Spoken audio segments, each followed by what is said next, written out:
And then there were 8. 3 races left to twist your fate. 8 drivers with a clean slate. The rest of the field, you're too late. The Dark 8 is the doorway to Hell's Gate. Now, who gets the championship date?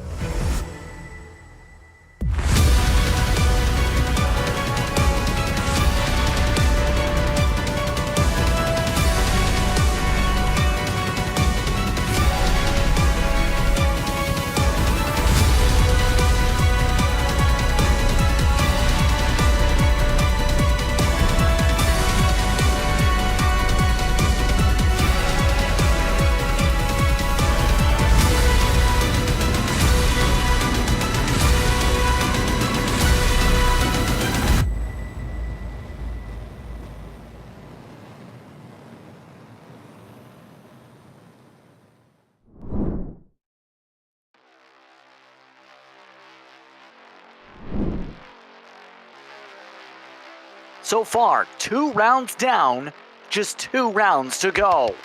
It's been a challenging time for many when it comes to the battle for the Thunderclap iRacing Series playoffs presented by TLC Incorporated. But those tonight get a little bit tricky. It's the Tricky Triangle, iRacing's virtual Pocono Raceway here on Grid Vision. Good evening, everyone. I'm Justin Prince alongside me is Taylor Burris, Austin Jarvis producing as we get set for the start of the Dark 8. 4 drivers have a chance to advance through to battle for the championship. 4 drivers looking to see what happens. Still 3 races to do it, but Pocono starts things off for the battle for the championship to decide the Lightning 4. It's going to be exciting, Justin, to see these drivers try to battle for those 4 coveted spots for a chance at a championship here for the Thunderclap iRacing Series presented by TLC. And this track at Pocono, this 2.5-mile triangle circuit, is a favorite amongst a lot of drivers because of just how different you can pull off different strategies, how different you can run different racing lines around this circuit, and also just these long straightaways. It's basically a mix of a super speedway with several other different factors to be able to come out here to race here in Pocono. In turn, let's take a look at how things break down entering tonight, because the Dark 8 decided when it comes to how things playing out for Pocono starting tonight. Brian Truex has been outright dominant much of the campaign. He starts as the 1 seed. Sean Bounty, Roger Diebold, and John Freeman above the cut line. Jordan Jurassic, Matt Cherry, Matt Garrett, Tyler Truex start below the cut line. But remember, it's all about who scores the most consistent run these next 3 races if you want to win this championship. It's all about placing yourself in the right places, as well as getting those much valuable stage points, as well as also surviving this tricky triangle. Because this track here will definitely chew you up and spit you out if you are not careful where you set your car up for this event. Indeed, 26 entrants tonight, 25 expected to start throughout tonight. But lots to talk about when it comes to a busy week in turn here involving Grid Vision. For those who have been tuning in throughout the week, champion action taking place at Phoenix Raceway last night. That was 9 p.m. Eastern Time.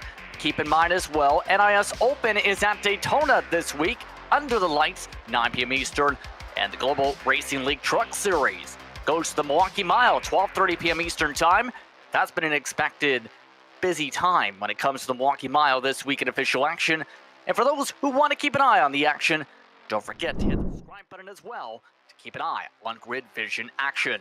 Speaking of action, expecting an action-packed night when it comes to the battle for positions and when it comes to the battle around this racetrack.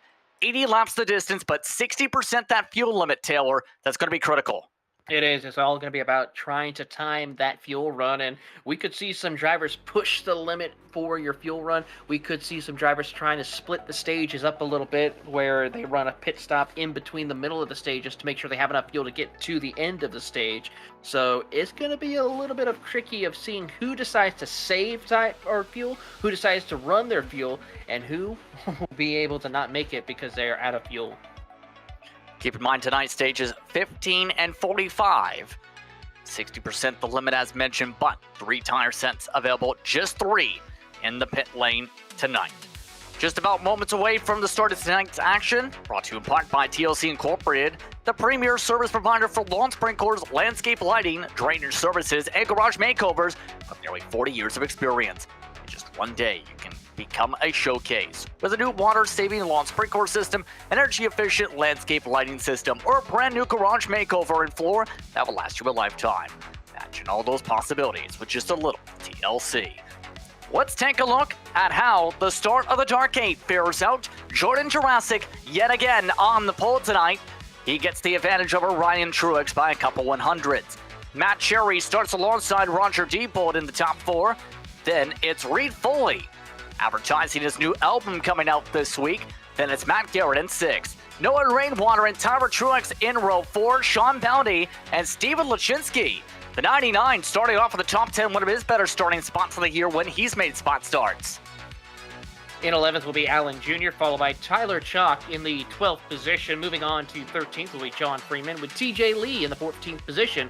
Greg McConey with Next Level Motorsports will be starting in 15th, followed by Anthony Burleson in the 16th position. Justin Clapper will be in 17th, Robert Walton 18th, Daniel Half in the 19th position with Greg Beal rounding out your top 20.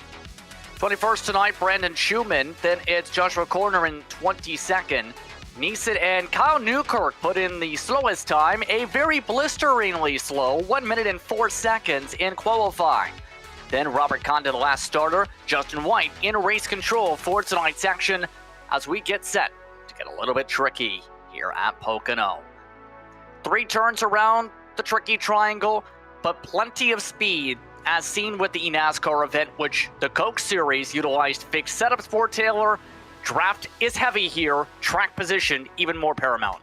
It really is. So this is going to be interesting to see how these drivers will fare out with the drafting situation. We saw that happen a lot in the eNASCAR Coke Series for drivers trying to get themselves going in the race. So here tonight, we're going to see possibly a little bit of similarities of how the race will fare out, like we saw in the eNASCAR Coca-Cola iRacing Series. So a lot of drivers are going to be trying to push themselves very hard in order to see if they can come out on top with a win to guarantee maybe a chance of moving on into the Final Four. In turn, who do you think's got the best shot, first of all, to win this race tonight? Oh, that is a tough one indeed, I have to say. You can't go wrong with either one of the Truexes, of course, to come out on top, but keep an eye on a couple of other drivers. Diebold, of course, is one to keep an eye on. Matt Cherry and Garrett, those are some of your favorites who are outside of the top 4 looking in, who have a good starting position, who can maybe pull a little bit of strategy to come out with maybe some stage points to maybe confirm their way a little bit closer into the Final Four. So keep an eye on those 2 in 4th and 5th. Bad news for Tyler Truex fans, though. He missed the start, so the Tyler Truex Racing Machine in the Dark 8 will start from the pit lane. But Jordan Jurassic choosing the outside to start things off. Quite happy with us as we roll to the TLC start zone. We're underway for the Dark 8 from Pocono.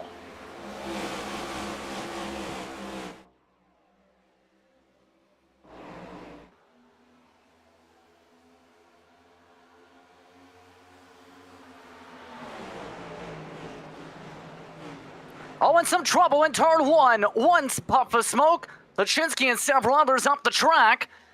Allen Jr. also the same. We stay green as that's Tyler Chalk that's slowing and dropping spots as well. Tough break right there for those drivers, but they're able to keep it clean and green for the most part as everyone tries to jockey for a position. How about Jurassic holding on in the first position, trying to pull away from Diebold and Truex as Foley and Cherry will battle for the 4th spot. Lots of side-by-side of the heart of the pack. There's a look at Foley. It's mentioned on top of being a deputy mayor, he's also a musician in Nashville. You can see his new album up on the hood. At least it ain't raining. Well, it's not raining here at Pocono. It is certainly not raining at Pocono at the moment, but a great job for him as he's got a little bit of a paint scrape right there. Hopefully he didn't get too much into the wall as he now puts 2 laps up on the board. He is under heavy pressure right there from Matt Cherry as he will go up to the top side of the racetrack. That 67 SRI machine trying to get away. Matt Garrett losing some ground meanwhile on the bottom of the racetrack. And that's the difficult part when it gets single file. Even at a couple laps like this, it can be hard to make up ground when you're out of that preferred groove.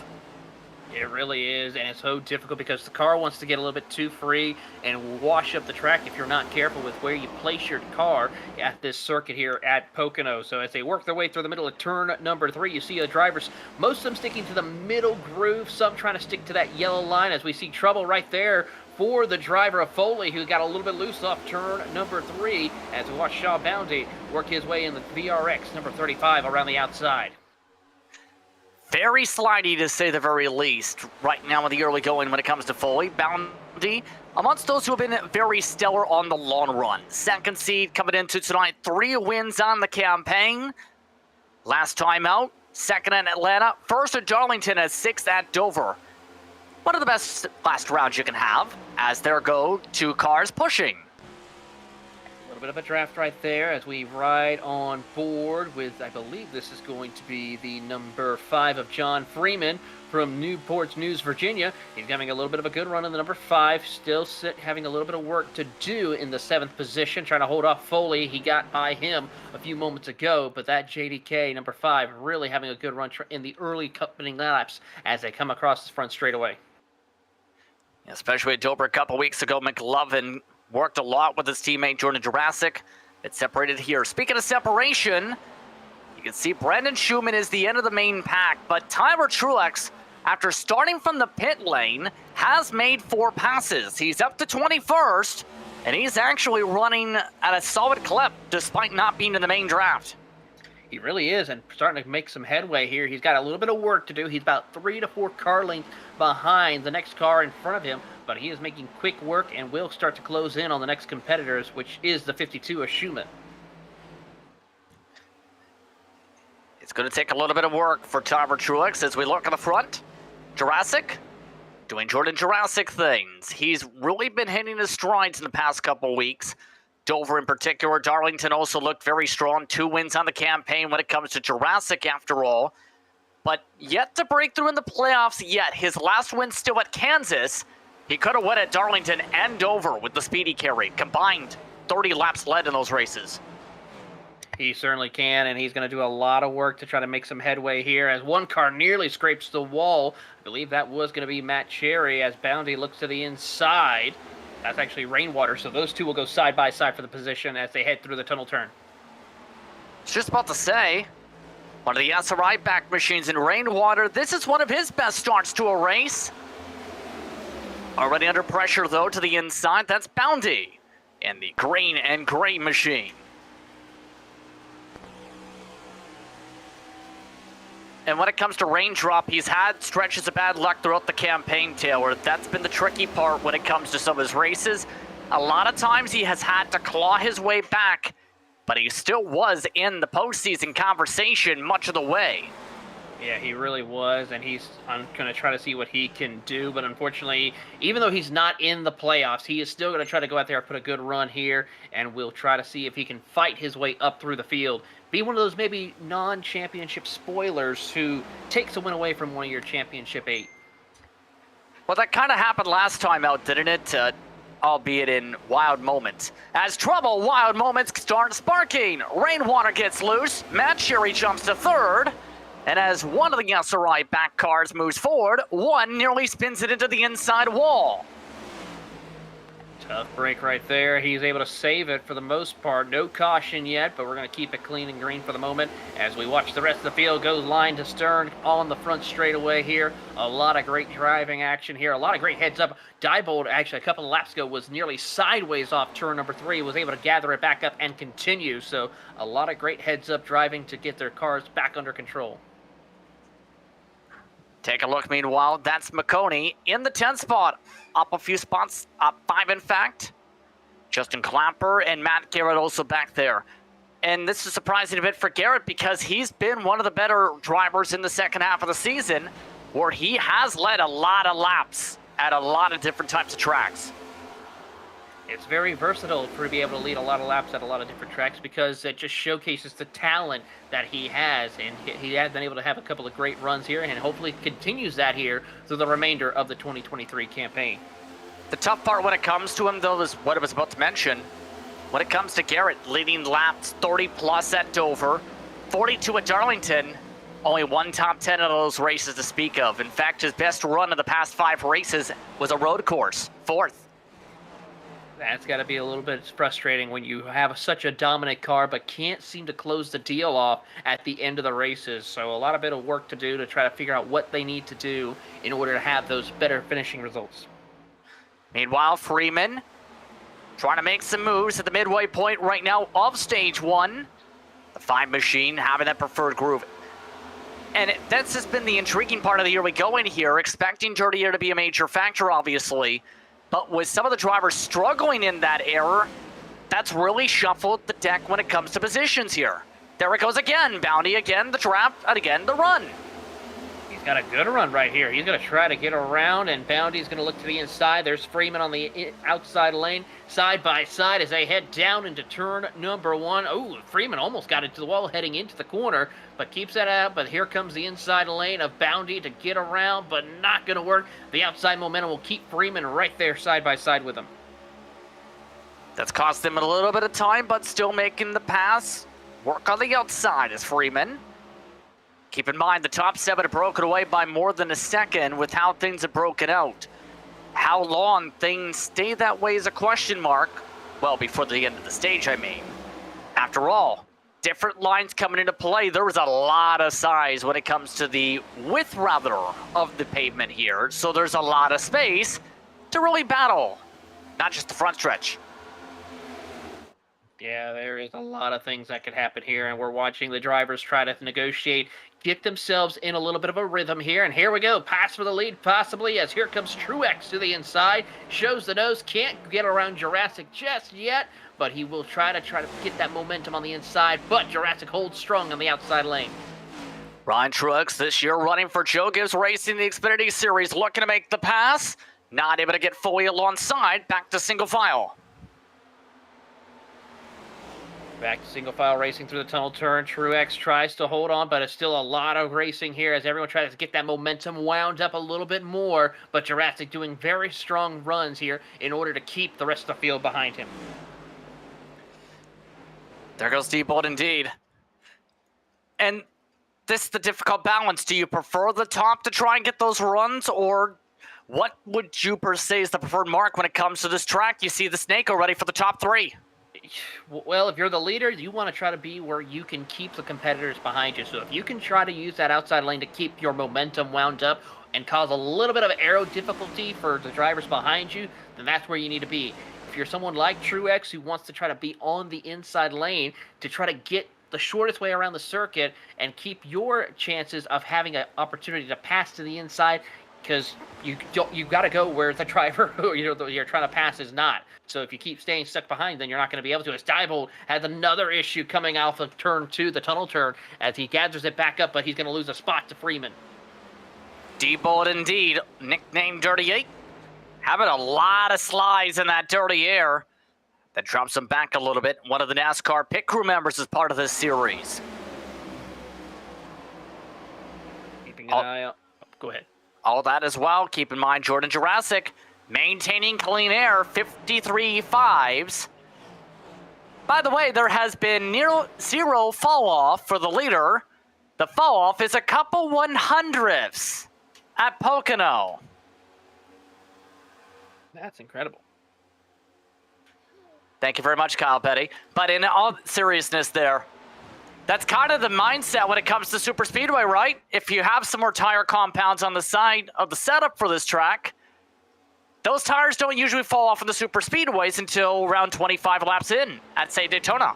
Yeah, it's a little bit different situation here, so we'll see how this works out. Of course, you're going through different styles of corner here all around the circuit compared to Daytona, where it's pretty much the same banking all the way around the circuit when it comes into the corner here. So the drivers are having to try to figure out ways to get that momentum and try to keep the tires on as long as possible, because you don't want to do that as we're only 2 laps away from the end of stage 1. Coming up to 2 to go indeed at the stripe. Ryan Truex wants another stage lead. Oh, wow, at the back end of the points battles, Tyler Chalk just outside that top 10. Returning back to action. After having some rough moments as of late. Here's the look at the front. Starting to shuffle again. Freeman looking for the run on Cherry, who's losing the rear end. This is for 3rd. No poke. Back single file, 2 to go on the stage. Watching on here as they come out of turn number 3. Tyler Truex try to see what he can do to get that momentum going on. But here comes Matt Cherry and Freeman. They're going to give a big push down the front straightaway to try and hunt down your top 2. And here they come with a head of steam. Will Cherry slide to the inside? Not close enough. They're going to stay tucked up behind and follow the leader as they head off into 1. Pit road's closed. Now the battle's on to see who picks up the valuable stage point in the late stages. Your drivers in purple, a part of the championship fight. 6 of those 8 are inside the top 6. Here comes the turn on Cherry. Matt Cherry gets turned. There goes Roger Diebold as the Eagleswood Creations caution waves. It's a snack up in turn 2. That was a tough break right there, I have to say. Apologies over the radio from Freeman, but Roger Diebold getting the absolute worst of it. And 2 mandatory damage repair flags coming out, Diebold and Cherry. Let's take a look. Yeah, just watching as they head into the tunnel turn here, you see Cherry try to stay on the outside lane, but I think it comes down a little bit too much right there on Freeman, causing the severe incident and turning the driver of the 67 around. And unfortunately for Diebold, he gets collected up in it as well, as we will now come to a conclusion of stage number 1.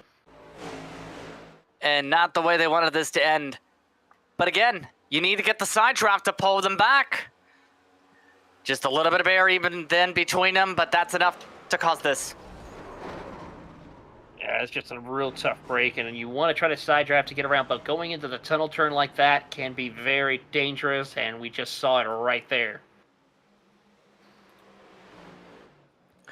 So under caution for the first time tonight, let's take another look.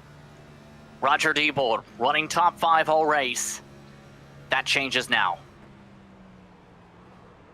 Big championship implications right here. Same thing for Cherry as well, so a lot of big implications in this early stages. Yeah. We've also had Greg Vile crash under caution before we even end the stage, by the way. The 26 is now out of the race because he crashed in turn 1. Take a look at this. Caution's out, then something broke. Well now. And then spins him to the inside, tire rod's broken, and that's the story for Greg Vile right as stage 1 comes to a close.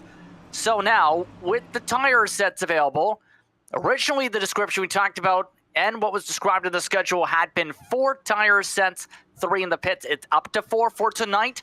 It's still a strategy game being played by some, though. Greg McConey and TJ Lee, seeing the tire wear, have stayed out to end stage 1. Ooh, one driver misses their pit box. Matt Garrett off and away. Yeah, 2 tires. A few others having some troubles trying to back up into the stalls. But just like that, Matt Garrett first off. Ryan Truex beating Jordan Jurassic, Freeman, Bounty, Rainwater, Lachinski. You race off the lane. Roger Diebold and several others having to sit in the boxes for repairs. A lot to break down here. EOL for John Freeman. He's been given the cause of caution. We're under caution for the first time today. You're on Grid Vision. We'll be back.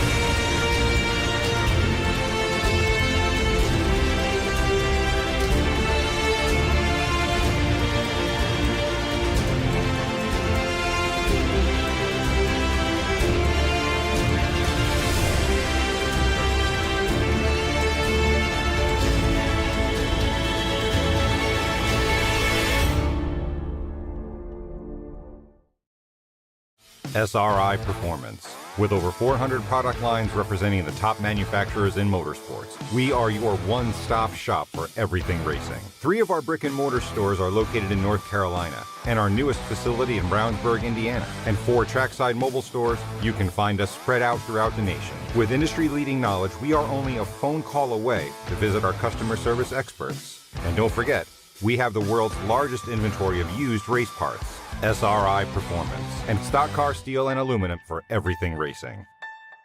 Hey, Bob Carr here at TLC. Take a look at some of the specials we're running at TLC right now. Hey, Bob Carr here with TLC. Storms are in the forecast, so if you have a problem with water standing in your yard, in your basement, now's the time to give us a call here at the office at 410-721-2342. We'll be glad to provide you with a free, no obligation drainage proposal for your property. Give us a call here at the office at 410-721-2342 or hit the link below. We'll respond back to your email, set you up for a free, no obligation quote for your drainage needs.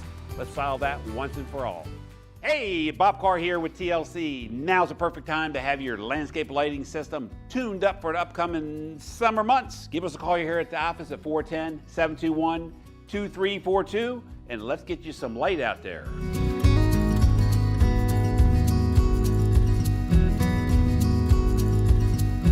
Hey, Bob Carr here with TLC. Hope you guys are enjoying this race. Let's take it down to the booth and get updated on what's going on.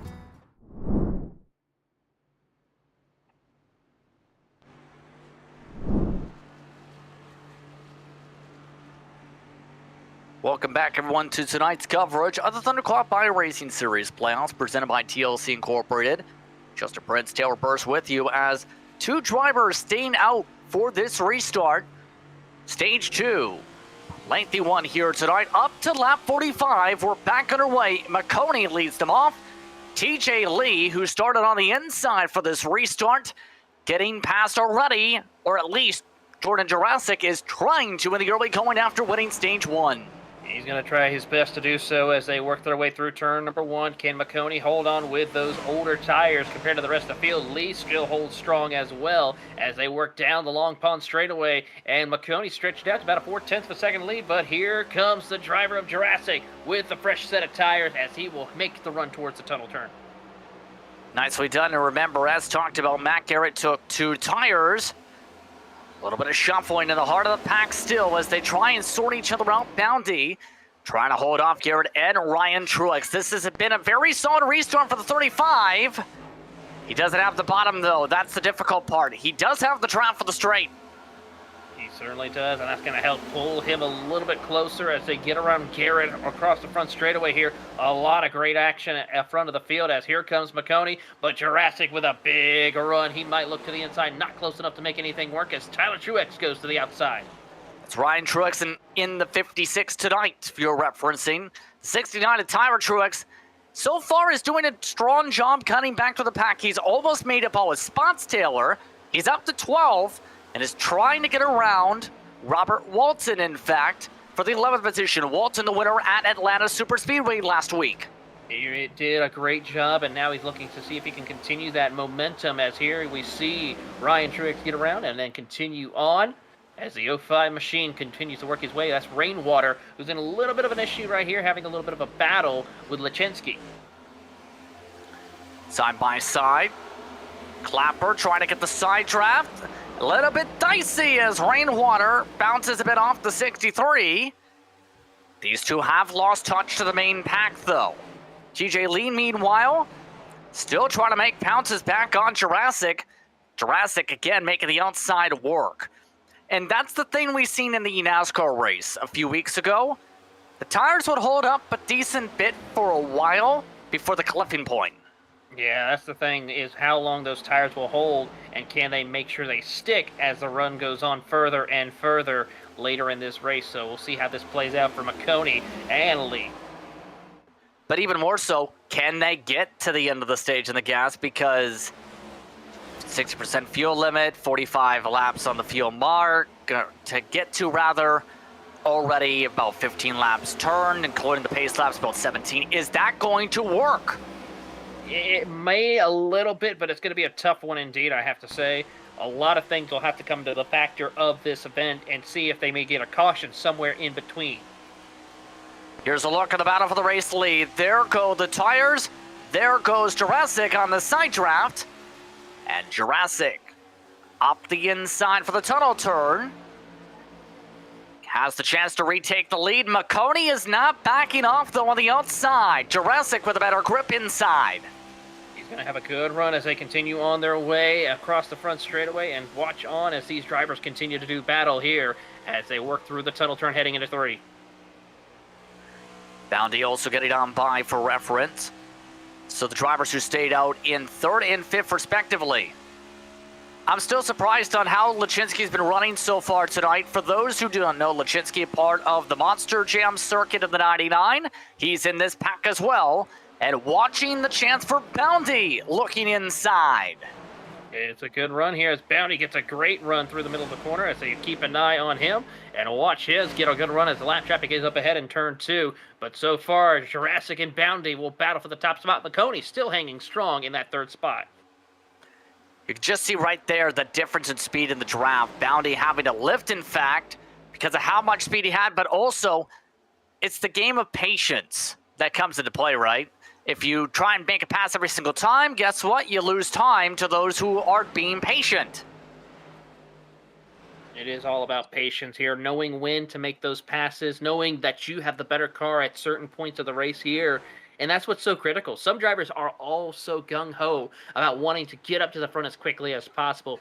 But then there's some who are more methodical, those who take their time, let the car, let the track come to them in order to make it work. And that's what makes some of these drivers from both this series as well as other series across the iRacing platform who are so strong about working your way up, letting the car come to them, letting that tire wear come into play here to where you take care of your equipment and are there at the end of these races. Matt Garrett has lost touch of this pack, by the way, on the 2-tire call. Lachinski making the pass up the inside, and was about to say before there was that poke for the race lead for a moment. Lachinski, part of the Monster Jam circuit, part-time schedule this campaign. Steve-O, also a name if you... Well, that's a very intriguing lower third, as he misspelled 2 different things there, while saying second place is not a good thing. But in all seriousness, he's also someone, if you've kept an eye on, say, RSR on Monday nights in the past, that he's run well at on the super speedways. Taylor. I was going to say he certainly knows a thing about getting around the super speedways as he tries his best to get around the circuit here as we watch Jurassic and Bounty continue to hold strong with their race leads, continuing to watch on. Pocono still holding a good run at the moment in that 4th position, but the matter of the time is how much fuel does he have to make it to the end. Keep an eye on a couple of other drivers as well in the playoffs. You have Garrett still in the 6th position, who's having a good bit of a good run right now, as we watch a little further back with Truex. That's Tyler Chalk nearly bouncing off the fender. Tyler Truex able to hold on to it and keep on trekking forward. And the fuel window has now opened for a stop. Greg Pocono has had to pit at lap 25, so that didn't work out. No, it did not indeed. So tough break right there for our drivers, as this could change a lot of scenarios for Pocono, as that's Truex again going almost around. But that's actually an important indicator. If it goes green, we might have a window that's not even the 25 laps based on Pocono's pit stop delta there. Yeah, that's very critical right here to see if that's the delta for how long you can make it. That's going to be concerning for some of the drivers who just were on pit road. So there's a possibility that they may have to come down before the end of stage 2. Tyler Truex alongside Raindrop. It still can't get the full run. No draft to be able to work off of. Tyler Chalk on the popcorn seat. Wreck on the front straightaway.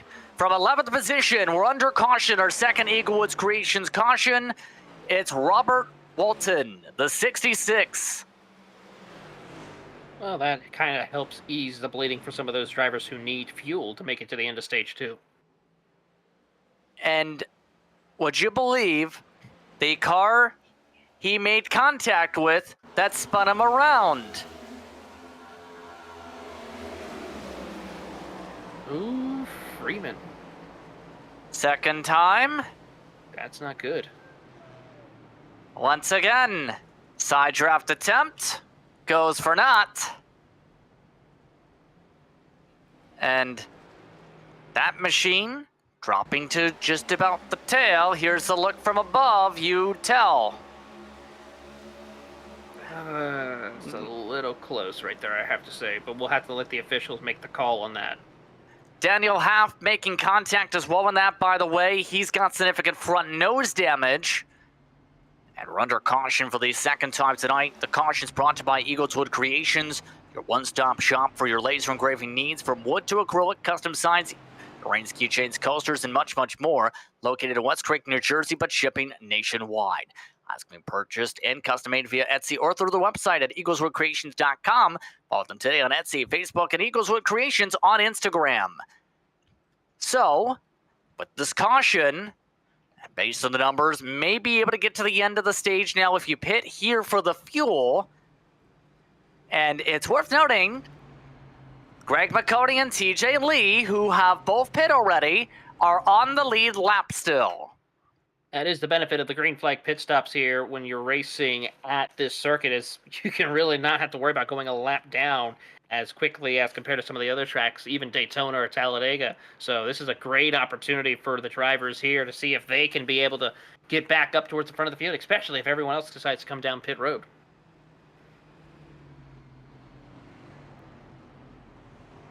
So, we'll see how this goes.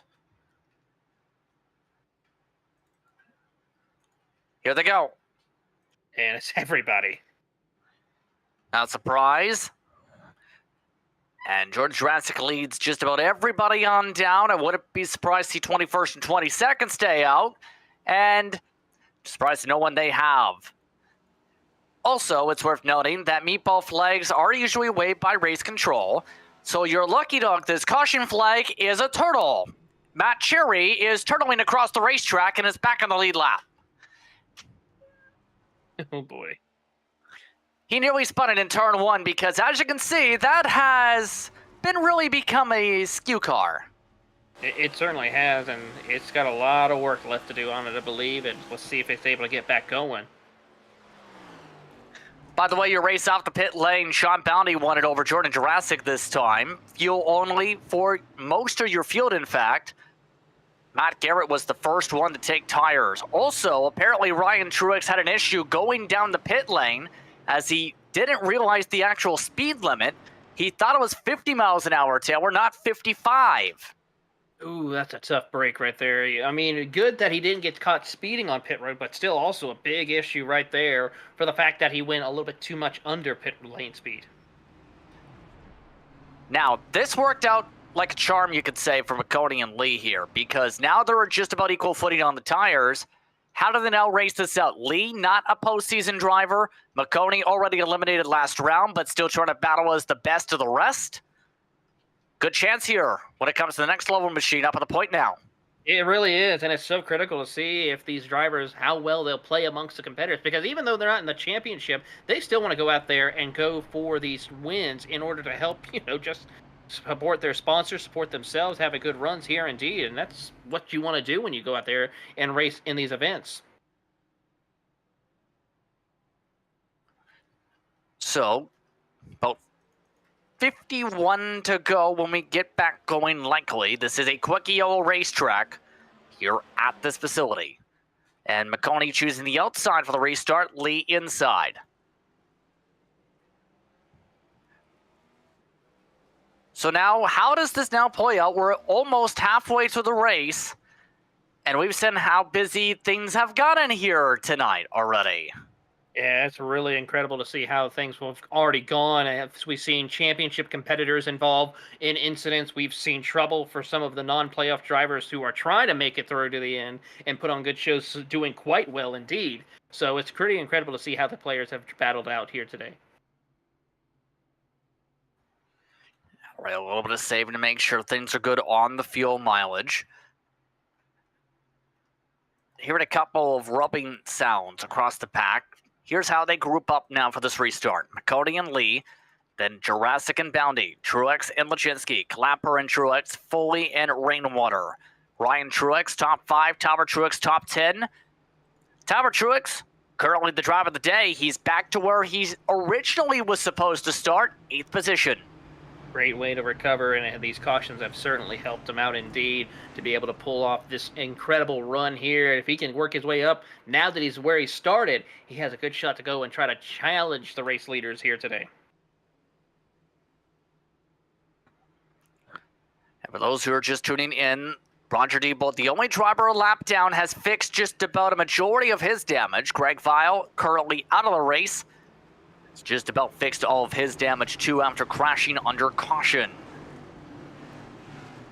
Just about set to get back underway. 51 laps to go up on the board. Stage 2 still in the midst of progress as they come up to the TLC restart zone. Field in the hands of McConey, back underway, and TJ Lee not able to get up alongside McConey. This checks up the inside again.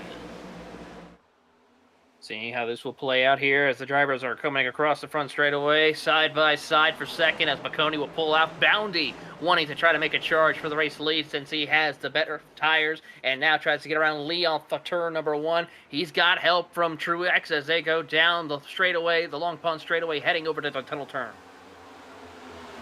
Still alongside for second. There goes the give and take, and just as you give for one Toyota, another one tries to take. Ryan Truex in turn, forced alongside to the EPN machine, Justin Clapper on the side draft. Here they go, heading off into turn number 3, and you see right there Lee trying to hold on as they go 2 by 2 off of turn number 3. Great racing action amongst the top 5. Tyler Truex also up to 7th, hooking up behind Jurassic, and Clapper needs to find a hole. He's losing spots now with that top line so strong throughout the race today. He's not backing down, though. That's the difficult part.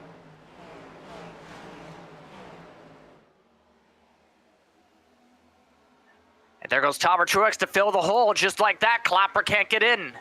Clapper cannot get in. That's going to be a tough break. He's going to try to get to the inside as they go side by side into the tunnel turn. Can he hold on? Not going to work, as here comes Lachinski around the outside of Clapper. Bad news, by the way, if you're a fan of John Freeman, on that restart sequence, he made contact with the wall alongside Reed Foley in the tunnel turn. He's had to come to the pit lane to fix the right front tire.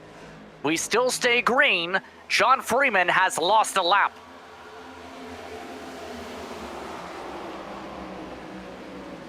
So Freeman, one of your playoff drivers, is now out.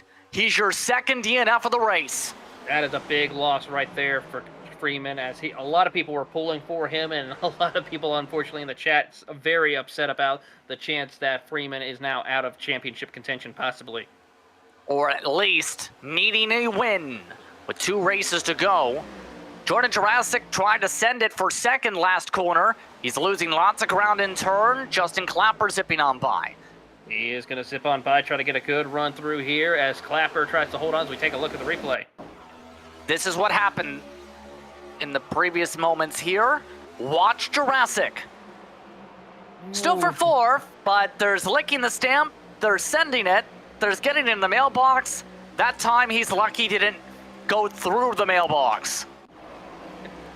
That was very, very close for comfort right there, I had to say, for all those drivers involved. Lachinski and Tabarchuk next in line for reference. Clapper also doing so there. Quick approach to the 10 lap to go mark in the stage. There goes Reed Foley now with a side draft, and another one gets turned. Rainwater gets hooked on the side draft. What a great save as the caution comes out for the 3rd time. Great save indeed, as we'll take a look at the replay here on Grid Vision. Close for comfort, I have to say, right there, as they work their way through the tunnel turn, and Foley trying to side draft. Ooh, and there goes around the 05 machine of Rainwater. That time there was an error in between. But that was an absolutely phenomenal save for 30 Eagles Wood Creations caution flag. He did not hit the wall. That's the big part. That is so critical indeed right there, that he didn't hit that wall, and that's a big help of no damage as we ride on board with Foley to see what happens a little bit closer. Yep, that's flush. In fact, that's more than flush.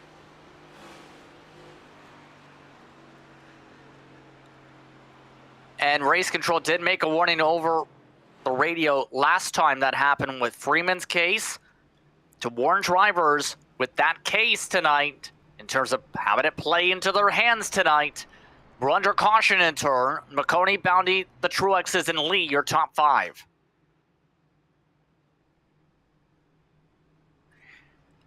So in turn here, now how do you play the strategy? Because we already know the drivers are good on the fuel.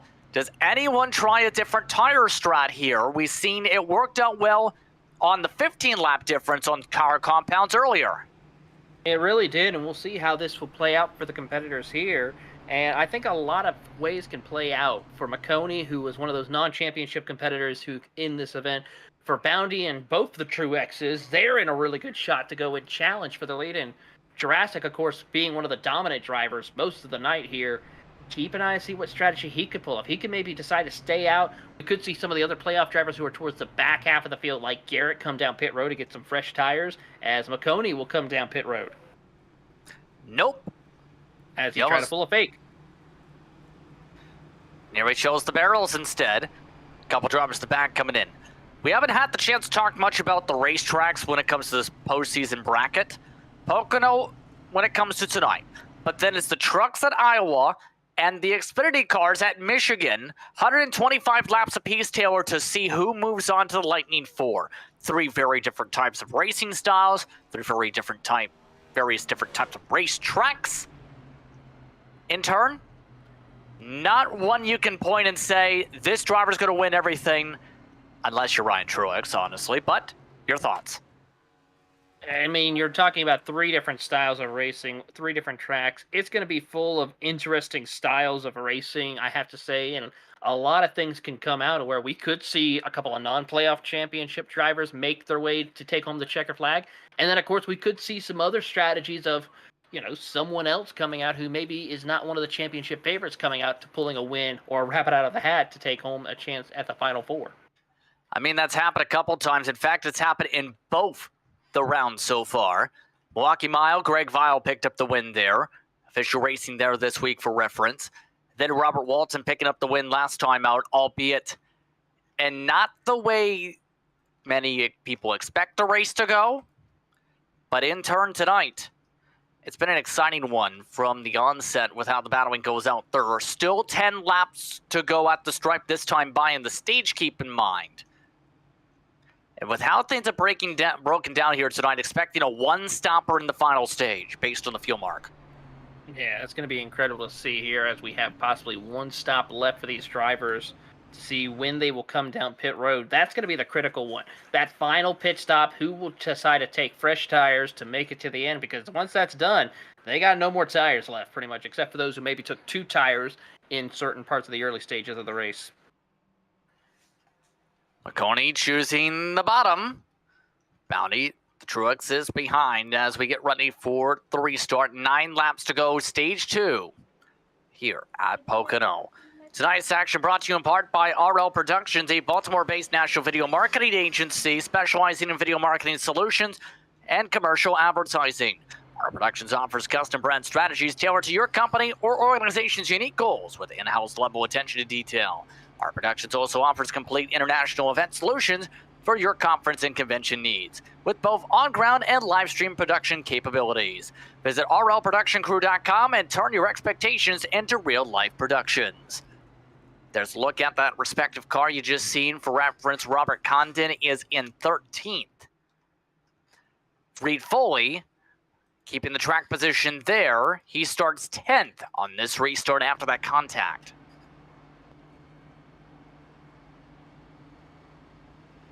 So now how does this go for this restart? 9 laps for the points.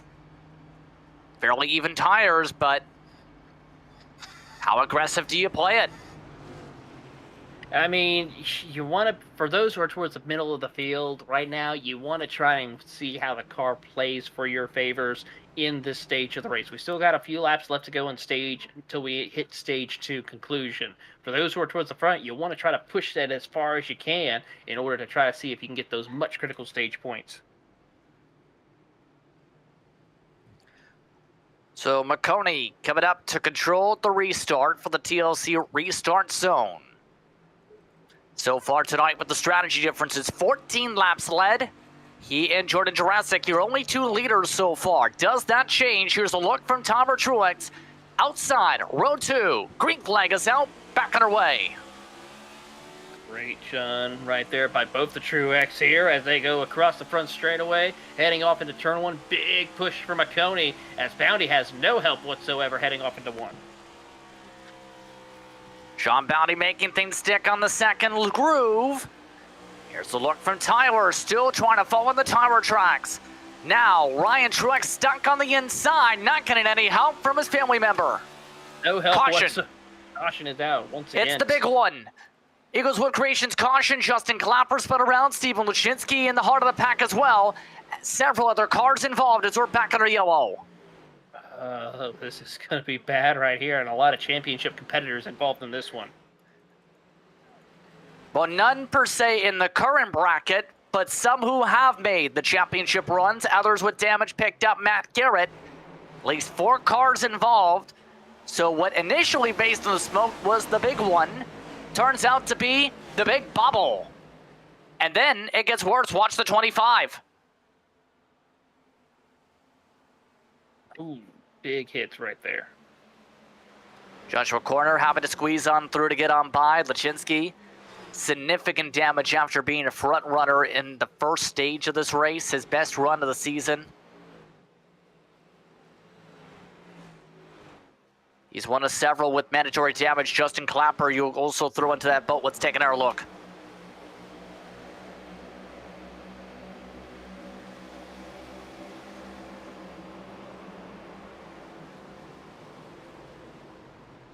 What can he say? It's a tough break right here. The officials are going to have a lot of work to do to look at this incident here, but side drafting coming into play, I think, once again.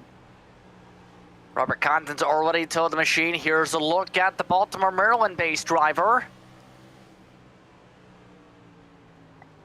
Bo almost just made it through, but couldn't close it out right there. And that's the very tricky part with this car. If you slide it like that and trying to correct it back the other way, it swings hard on you. So, McConey still leads. Bounty, Tower Truex, and Ryan Truex now the top 4. A lengthy stage 2. We're not even at the end of the stage quite yet, in fact. And it looks like Matt Garrett having to come on in with that left front damage. He'll bring in some of the other drivers in the teens as we're starting to pick up some attrition here as a result of this restart, start, restart, caution type of race. Quintessential Pocono in iRacing. I have to agree with you 100% on that one here as we see some drivers coming down to repair some damage or try to work on some other things, see what they can do here for today. So a lot of work that needs to be done. EOL penalty, Stephen Lashinsky for the cause of the caution. Matt Cherry, Roger Diebold amongst those in the pit lane. Walton just topping off on gas. Robert Condon coming out after the tow. On the bright side, if you're Roger Diebold, the car is now brand new with the new damage model. You can fix just about everything on the car. The 38 is back in it. And he is looking better than ever in that Nitro Circus Live Ford Mustang as he works his way around the circuit to get himself ready to go for more action. Yeah, good opportunity now to be able to take advantage of all this. Still pick up points after looking like he might be out of the conversation about 30 minutes ago with all the trouble in that car. But with the cautions, well, this track is very big, so you can get at least a minute plus in repairs every caution.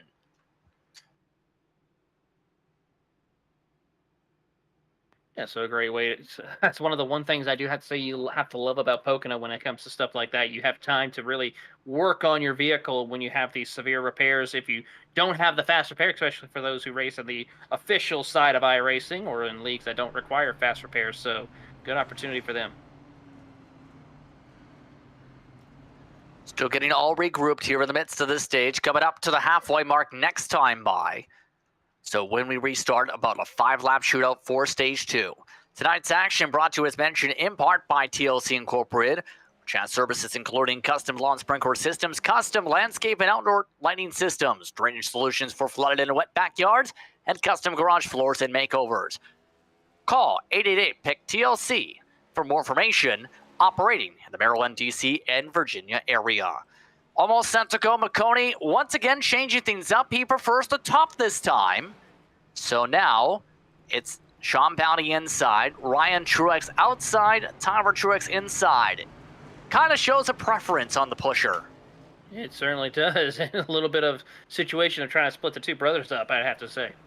Well, they're not brothers. I think it was clarified they are cousins, but they are still family members. Well, one has NASCAR experience and a win in the Xfinity Series, and one is a former eNASCAR Coke driver. So, lots of speed, and don't forget about Martin, of course. Yeah. I mean, a champion in NASCAR Cup Series competition, and, of course, already looking to try to see if he can get the regular season championship this weekend at Daytona. For reference, Tyler Truex originally competed in the series in its initial iterations before the previous sponsor to Coca-Cola came on board. So a long time ago, we're talking about Gen 5, the car tomorrow. But today, it's halfway at the stripe. 5 laps for stage 2. McConey, Bounty, the Truexes, Tyler Chalk up to 5th. Jurassic, Lee, Foley, Burleson, and Damian Neeson is inside the top 10 in the 24. How about that? So the DNQ racing machine inside the top 10, a couple of them in fact, but it's McConey getting a rub from Bounty as we come up to the restart zone. From the TLC restart zone, green flag is out, back underway, better launch again from McConey. This time he didn't even need the push. Good run by McConey right here as Bounty will try to follow him. The two Toyotas behind him, of course, though, of Truex right there in the mix as they go side by side. Both the Truex go around Bounty on the outside as they work down the Long Pond straightaway, trying to go chase down McConey in these final couple of laps for the end of stage 2. Both of them zipping on by. Jordan Jurassic doing the same, already back up to 4th. Now the chase is on to reach McConey. McConey trying to play spoiler. Tyler Chalk with a bobble. Now they look as Reed Foley tries to look inside on Chalk, the part-timer. Tyler Chalk, of course, having a good run here as he's trying to work his way up through the field as he comes up to try to get a top 5 finish here in stage number 2 as they come across the start-finish line. 3 laps to go in stage number 2 as here comes the Truexes. They're going to make a run as they'll look to the inside of McConey. Not quite yet. They're going to stay tucked up. Ford, Toyota, Chevrolet, your top 3. But 2 of them are teammates. Ryan Truex trying to find the clean air. Tyler Truex trying to use the third line for a moment. Now it's the matter. How do you get this done? We've seen how difficult the inside's been with the squeeze. That's going to be the tough question right there is how... Ooh, trouble for one driver going way wide up against the outside wall. That's the 07 of Chalk right there. Tyler Chalk, a while back, was an eNASCAR driver in the qualifying series. Now busy on the real NASCAR circuit. Dropping back tonight, Damian Neeson also dropping back in fast after starting in the top 10. Close call for Tyler Chalk and Neeson, who are falling back almost outside the top 15 if they're not careful as they work their way across the front straightaway here. Here comes Diebold with Rainwater. He wants to try to get into the top 10 to get some much-needed points. For the lead, Ryan Truex pokes. Jordan Jurassic zips by for 3rd. Does he have the run to try and take 2nd as well? There's already contact for Tyler Truex along the wall down the front stretch. How does Ryan race him for 2nd? He's going to try to race him clean, but they go 2 by 2. Close for action here. They're going to make it clean as they come out of the tunnel turn. Jordan Jurassic on rails. 21 laps led earlier on tonight. Now up to 2nd. Here comes Reed Foley looking up the inside of Tyler Truex as well. Close for call action here as they continue to set themselves up for a bit of a run. Trouble turn 3. Justin Clapper spins out of the corner. Eagleswood Creations caution flag as Kyle Newkirk gets collected to the back.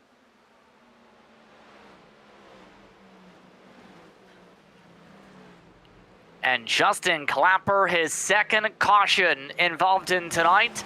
That's the stage. McConey wins stage 2. Clapper to the garage. Big hit right there for Clapper as he gets a big spin shunt and turns it around right there in front of the field. Very likely to the TLC garage works as a result of that one. Very tough break as well, you can say, for Newkirk, who had been running solid at the back. Here's a look once again on board. There's the slide, and there's the crash.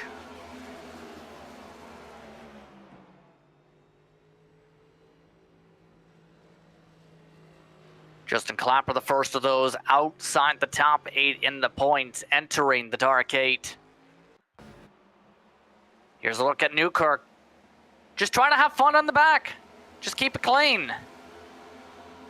Right indeed, unfortunately, gets caught up in the Bucky's machine. So, stage caution.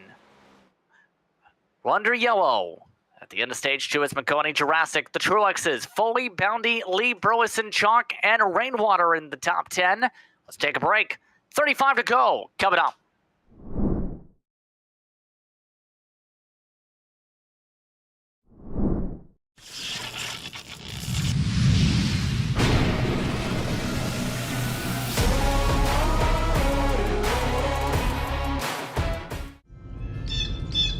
Eagleswood Creations, your one-stop shop for wood, acrylic, custom engravings such as signs, boards, earrings, and much, much more. You can follow them today on Facebook, Instagram, or you can check out their website, eagleswoodcreations.com.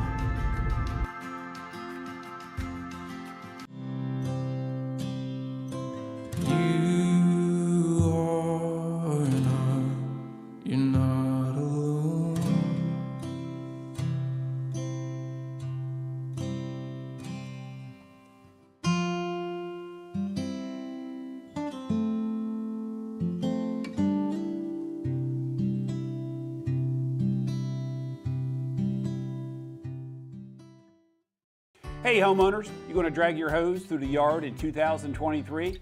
There is a better way to water your lawn. TLC Incorporated has been installing custom and professional underground lawn sprinkler systems for over 38 years. Our team would be happy to come out to your property at your convenience and provide you with a free, no obligation quote for a new custom underground lawn sprinkler system for your home. No more dragging the hose. No more dry and dusty patches in your yard. Our smart lawn sprinkler systems will efficiently provide water to your lawn all season long with a healthy green grass from your front yard to your back. Click the blue Learn More button below, and the team at TLC can start building the perfect lawn sprinkler system for your home right away.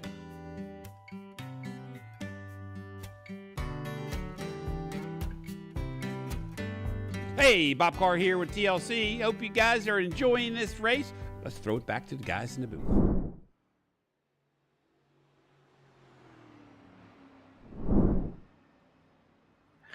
Welcome back to tonight's action, the Thunderclap iRacing Series, presented by TLC Incorporated. Justin Prince, Taylor Burris, Austin Darbyshire producing, as it's been an intriguing one for those just tuning in here at Pocono. Attrition coming in big.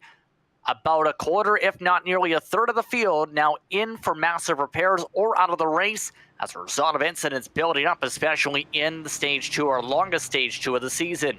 Strategy also coming into play, coming up to the 1 to go signal. Reed Foley and Robert Walton rolling the dice by taking fuel only. That leaves McConey, Ryan Truex, plus your top 4. Scratch that, your top 3. Robert Walton sticks to it. Reed Foley elects to back out of the call. In turn, also an ELL penalty has been awarded to Noah Rainwater just now at the stripe. Yeah, this is going to be critical to see how this will play out amongst the field as they get themselves situated. 1 to go for the drivers as we get ready to come to a conclusion with the final stage in play.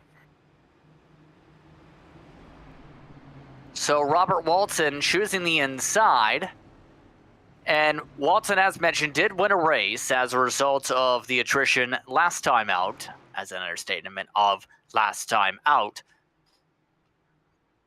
The confirmation, by the way, coming in for Rainwater's reason, EOL is for too many boxes coming out of the pit lane. So Rainwater loses the track position.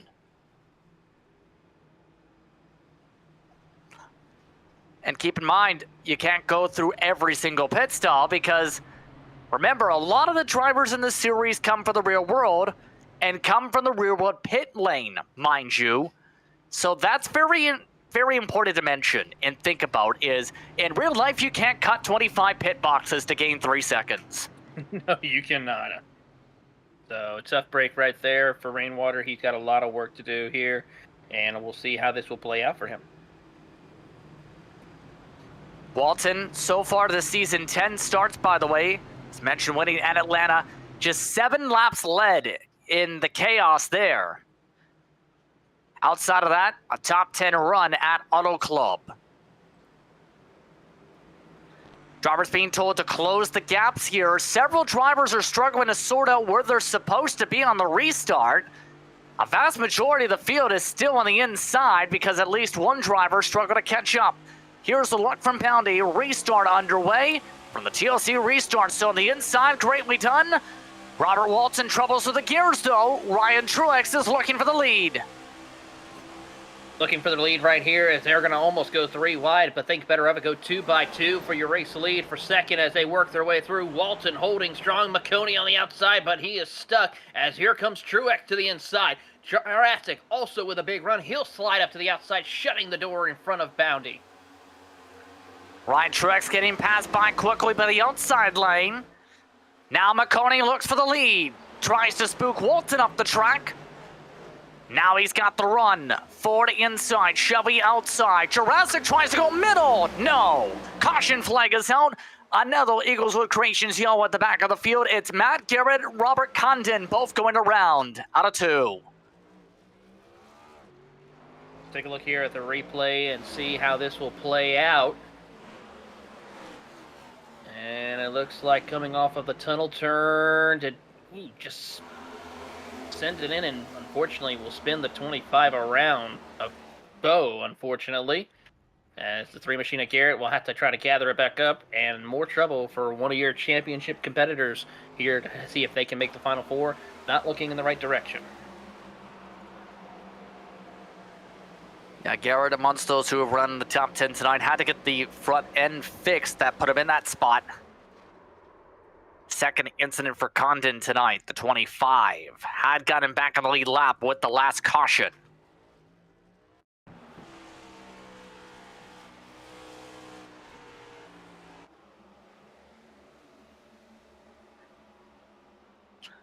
By the way, confirmation is restart was clean, but caution is on the 3 of Garrett. So now as we get things sorted together here, it's worth noting that once the series layers, there's the option for drivers to work amongst their teams, but also manufacturers. Hasn't been a major talking point yet here at Pocono, but it might be soon because tonight, a lot of the Chevy drivers are trying to work together. Rainwater, Newkirk, Neeson, Condon, Lachinsky, Burleson, Chalk, all been trying to work together to try and get their Chevys together. A bit of a unofficial alliance for tonight at Pocono. Yeah, that's one of the things you want to keep in mind. You don't really see that a lot in other series or official unless they're teammates. But here in this series, we do have some people who work with particular manufacturers, as we see. Nope, just a little bit of a fake down there for one of the Truexes as they gather themselves up and continue to follow the field. Top offs for Corner, Schumann, Foley, and a couple others there. Foley having troubles in terms of the restart situation. But in that regard here still, this might be an intriguing call for a couple of these drivers. If we get a couple more cautions, can they get to the end if they get the chance to clutch and coast around the track? I mean, they have a chance to do that. It's just a matter of can they pull it off correctly and do it to where it works properly. You would think they would need at least 2 cautions realistically for the strategy to work if they elect to try it. Yeah, but that doesn't include green by checkers either. Yeah, you got to throw the factor is we could see some green-white checkers before this race is over here tonight, and most likely it's going to happen. So it's a matter of how the strategy will play out among some of these competitors. You can already see McConaughey trying to play around with the clutch and coast right now. And most people do that these days, where you're pacing, you may as well save a little bit of gas, see what happens. It's better than just keeping it in fourth gear and burning an extra gallon under pacing. It really is, and it's a big help indeed. So we'll see how that will work out. And we've seen some drivers just using the clutch a lot more. Shutting off the vehicle, you have to make sure you have the proper button setting and also make sure you listen and follow how you handle the racing here. And some drivers may just shift up all the way to the top gear and then try to use it that way to save some fuel. Very curious indeed how this is about to play out here tonight. And Greg McConaughey may have the chance to play spoiler, another chance of that in the playoffs. The top part is for McConaughey, it's one race too late for having his best run of the year. Inside coming up. Certainly isn't a tough break, but he is out there playing spoiler. And I'm pretty sure that's a big smile on his face as well, that he's in there, the contention to maybe prevent someone from guaranteeing their spot in the Final Four. So Robert Condon still in second. Jurassic and Ryan Truex, row 2. Bounty on Tyler Truex. Liam Burleson, D-Bolt, and Daniel Half. Now, Daniel Half's a name we haven't mentioned too much this season. The 32 is up to 10th position and has fixed the front nose after being involved in one of the earlier incidents. Just their 6th start this season, and they're still looking for their first top 10 of the season.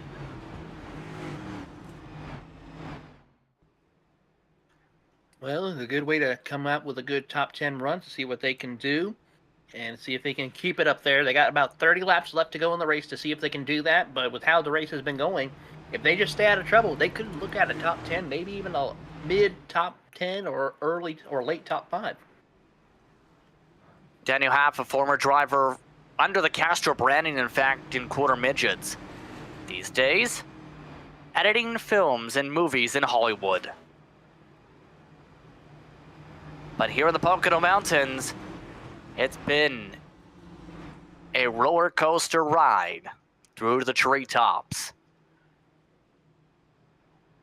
29 laps to go. Still, most of the field expected to have to pit one more time for the gas if it goes green from here, if not everybody.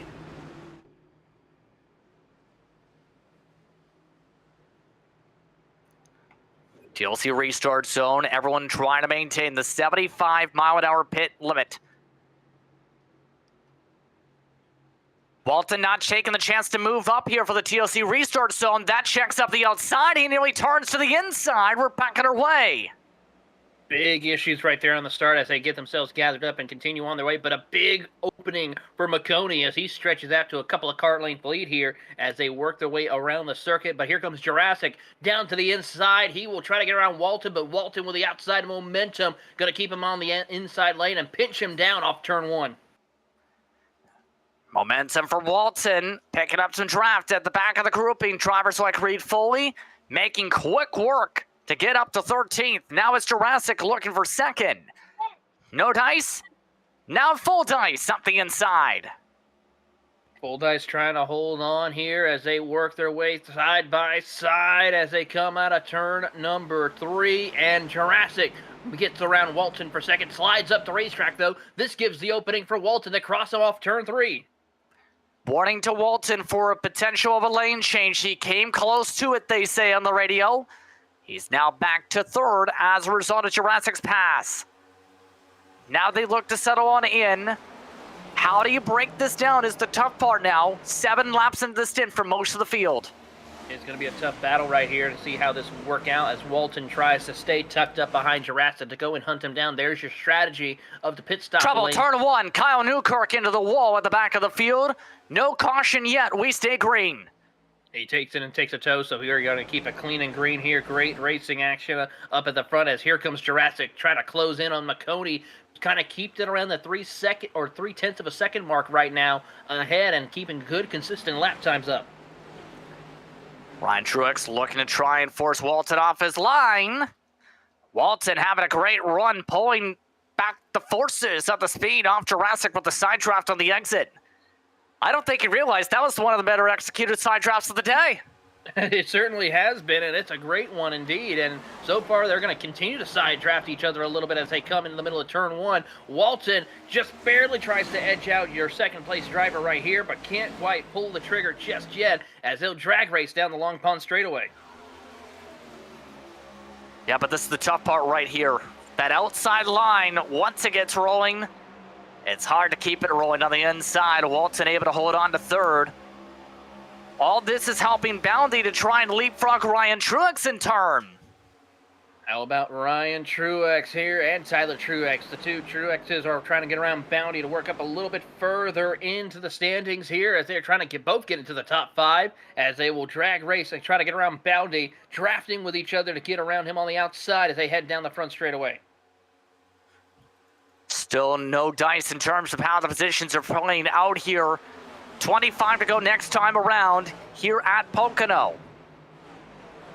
And Walton, even though he may not be used to being up at the front here, he's having a very strong race. This is looking very solid for the 66 as the pressure's on, as both the Toyotas want to pass him.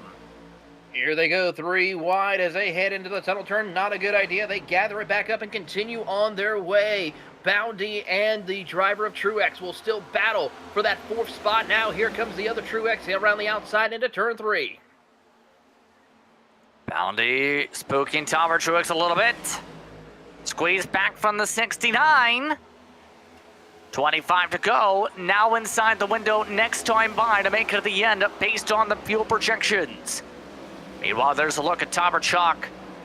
And remember when Tyler Chalk was a solid contender for the Road to Pro ladder? Obviously very busy when it comes to real these days, working with several different NASCAR organizations now in Charlotte. A lot can change in the span of 2 years.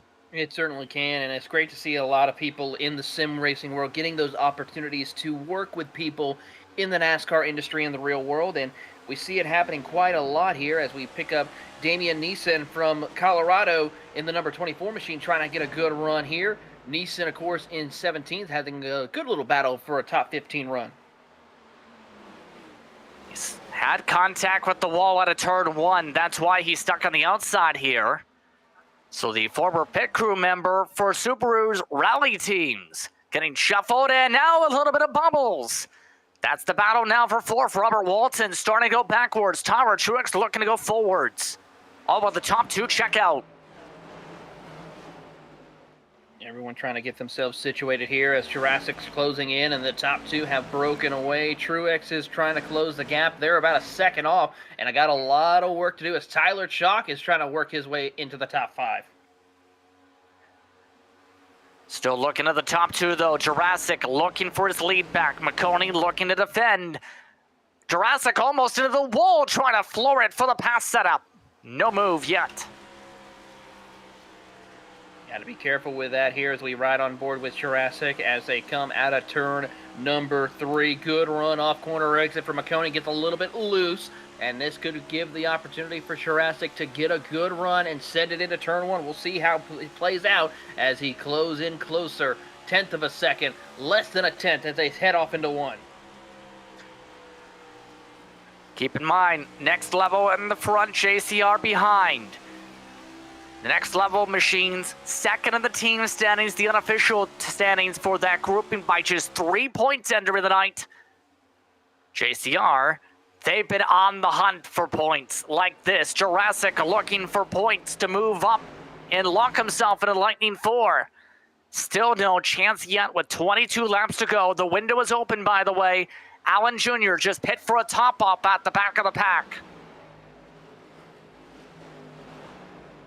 Keep an eye on those drivers who determined to come down pit road because this could give them an opportunity to get a turn good finish. 3. Robert Walton over the racetrack. Matt Garrett forced to evade. We stay green. That was off the side of the 07 of Tyler Chalk. Take a look at the replay here to see what happens as they come into the turn 3. You watch right here, Garrett, Chalk, Foley. Oh, big shunt right there as Chalk pushes Walton up the racetrack. And Garrett barely avoiding Walton as he tried to gather it back up. Tyler Chalk was forced all the way to the rumble strips for reference for that to happen there. Back at the front. Clean Air, still king. Jurassic looking to rip away the crown, looking up the inside through 3. He's going to try his best. Oh, He's got touch. the opening, pushes him up the track a little bit. This could be airy right here. Can McConey hold on to the outside lane? So far, they'll drag race to the start-finish line. 21 laps to go. Nearly dead even at the stripe. They touch again. McConey keeps it up top side. Jurassic up the inside. Jurassic on the send. McConey on the cross. Not done yet. Here comes the setback. Jurassic on the preferred groove. McConey trying to pull back on the inside for the tunnel turn. And here comes the 2 Truexes right there in hot pursuit. They are running anywhere between half a second to 0.6 of a second faster than your top 2. They're working together. They're not going to try to race each other too hard. And here they come as they come out of the tunnel turn into turn 3. McConey sends it in deep. Here comes the Truexes watching and waiting for the opening to attack. So far, no opening. McConey tries to drag race Jurassic out of turn number 3. Side trap from McConey. That's been risky tonight. This time it works. Ryan Truex electing to push Jurassic instead. Tyler Truex helping out Ryan. Not done yet, though, as McConey pushes him up the track of the late arc. Nearly sliding up in the door, Jurassic. Ryan Truex back up on the outside. Tyler gets the bumper. Now they try and figure out who to follow as McConey pulls him back again. Ooh, here we go into the tunnel turn. This could get exciting. McConey sends it in deep. Can he clear and stay ahead? Here comes Jurassic with a big head of steam and momentum. He'll look to the inside, side by side, as they head down into turn 3. Jurassic holds on for the race lead momentarily, but McConey sends it in deep. Oh, more trouble. contact. They touch again. Jurassic up the track. Tempers flaring for the race lead. 3 times they touch for the point. Tyler Truex is elected to go for the undercut, try and get away from this fight. Matt Garrett and Tyler Chalk also in. The top 2 fighting the hardest they've been going all night long. These are your top 2 drivers in terms of speed tonight. And they have put on one heck of a show here as they come out of turn number 1 side by side still. They've stayed side by side for multiple laps here. This is a great racing. Yes, they're battling. Yes, they're banging doors, but they're still keeping it clean for the most part. As here comes Bounty to the inside. He gets around Diebold and Lee. What happened to the 69 of Ryan Truex? Speeding. Tyler Truex has been caught speeding on the pit entry, so take Tyler Truex out of the conversation for the win. Contact and a bump and run. McConey trying to move Jurassic. Up the track goes the 6. Ryan Truex pulls out for the pit stop. What a fight with 18 laps to go. It's going to get better as this race goes on. How about 3 wide for third behind them between Bounty, Foley, and Diebold as they head down into turn number 1. Diebold holds strong in the middle, Bounty on the bottom, and here comes Foley around the outside. Out of the pit lane, Brandon Schulman right in front of the leaders as well. Carney finally able to get a chance to breathe for a moment. What a charge through all this for Foley and Diebold, both involved in cautions tonight. Now lap traffic high up the track. Here comes Jurassic again on the outside. These drivers are putting on one heck of a show here as they come through the middle of turn 3.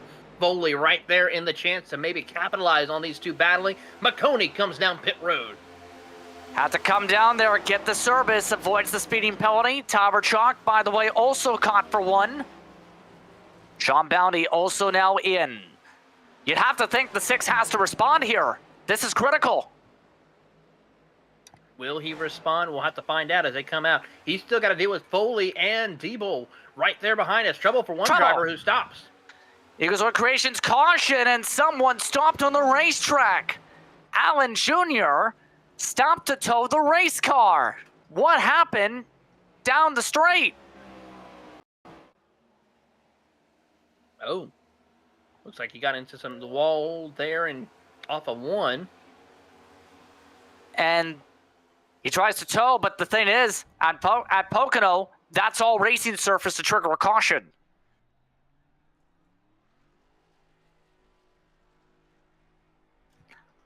Which is odd, because if you think about it, Justin, we just had multiple spins off turn 1 a couple of times and no caution was triggered. Allen Jr. now out of the race. Things get interesting. 16 to go. Let's take a break. When we come back, closing stages from Pocono.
Racing isn't easy, but experiencing it is.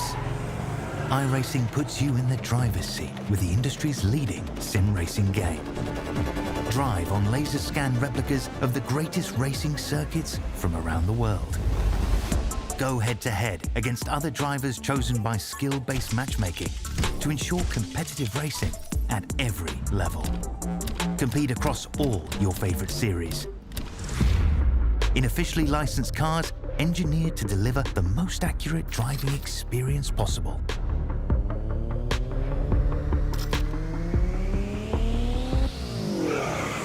Join a race or host your own with players from across the globe. Race against the computer or in a league with friends. Feel the thrill behind the wheel. Visit iRacing.com.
Well, things have gotten spicy here from Pocono. Coming up to 14 laps to go.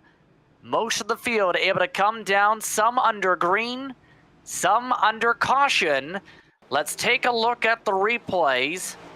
This is TJ Lee you're seeing here. Keep in mind, the caution coming out after Allen Jr. made contact with Walton out of turn 1, then stopping down the straightaway to bring us under yellow. He has been called to the big purple truck for post-race discussion. And what can you say? This actually benefits his teammates. It's a lot of things that could come into play, but we'll have to wait and hear what the officials have to say regarding this. So, to be continued, I had to say, Justin. And it's worth noting that when it comes to that situation, race control does not take that lightly in terms of potential race manipulation. That was the discussion and warning over the radio as a result of that situation.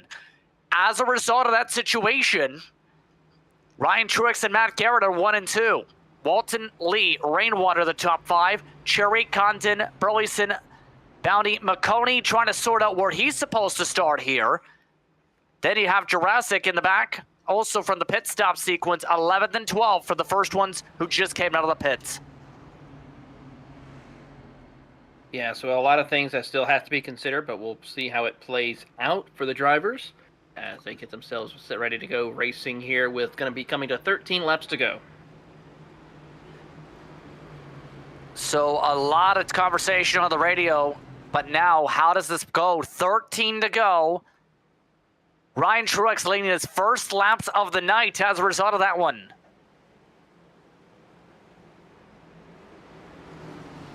Coming up to the TLC restart zone.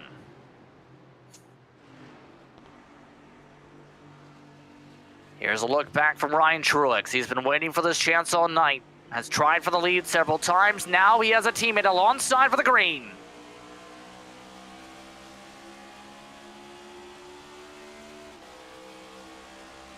Oh, and some stacking up behind Condon. Diebold slamming off Jurassic into the wall.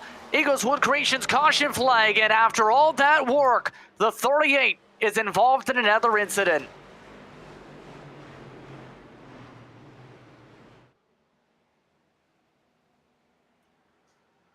Well then, also Joshua Corner is having issues, technically.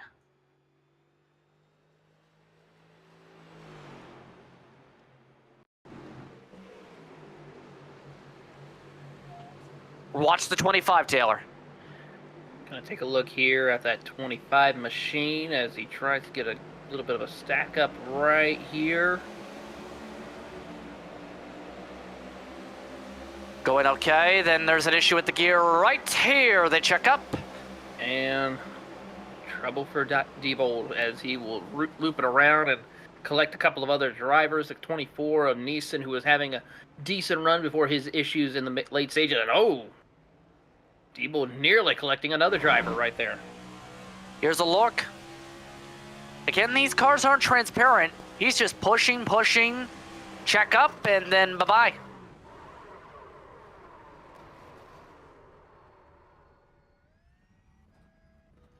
By the way, Joshua Corner having significant technical issues. Likely going to be not internet, though. Might be PC because he just came down to the pit lane because no one could see where he was going on the racetrack. So the 16 has had to pull off the circuit. Coming up to 11 laps to go. So now we look to regroup. Let's take a look at Robert Walton and that incident, or rather some of that earlier on in the discussion points. Corner just confirmed his technical issues have sparked up. That's Lee getting by the issues earlier.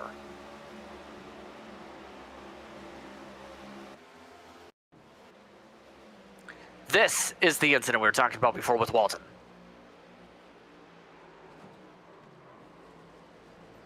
Did he come up, or did the 28 get loose? This is a tough one right here. Let's see how the officials will rule it, but it's a close call right out there between the two drivers. That was a few cautions ago now, but that's played major implications now. 10 laps to go, coming up at the stripe.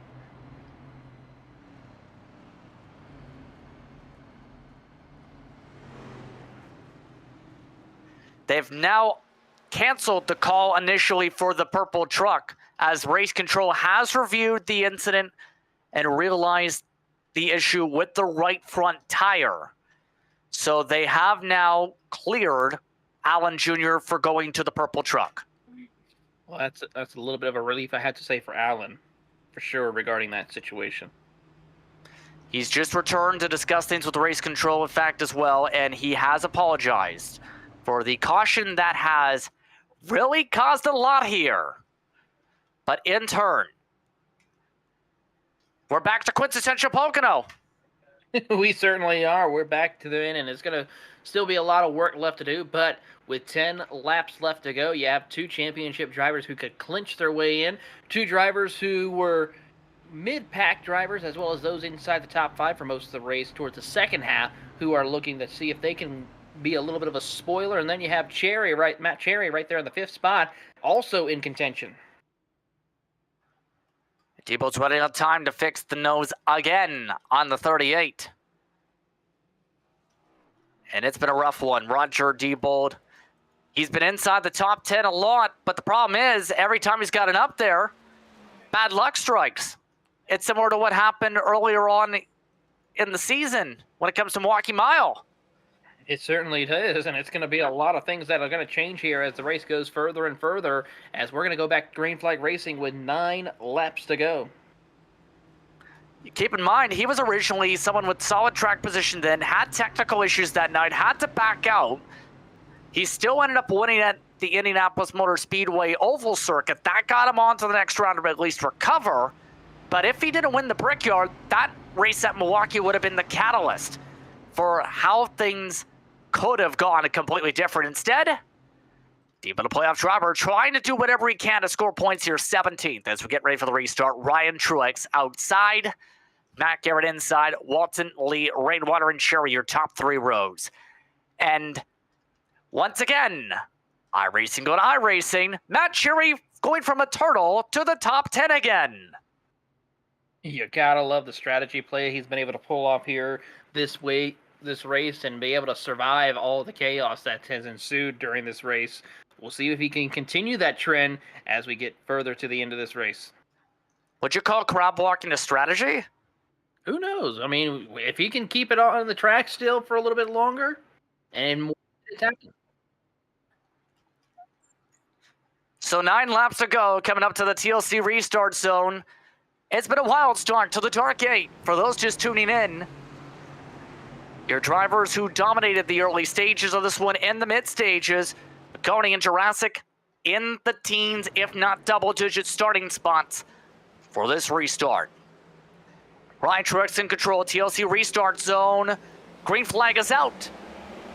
Walton giving the signal in the Great File Motorsports car. A lot of things happening here as the drivers go 2 by 2. As Truex will continue on his way, he will clearly take control of the lead ahead of Garrett as they head off out of turn 1. Trouble, turn 1. TJ Lee and Walton, Cherry in the lead, and there goes the field, all scattering about as they crash down the straight. And there's the caution. One driver checks up, another doesn't get the chance to check up, and then everybody pays the price.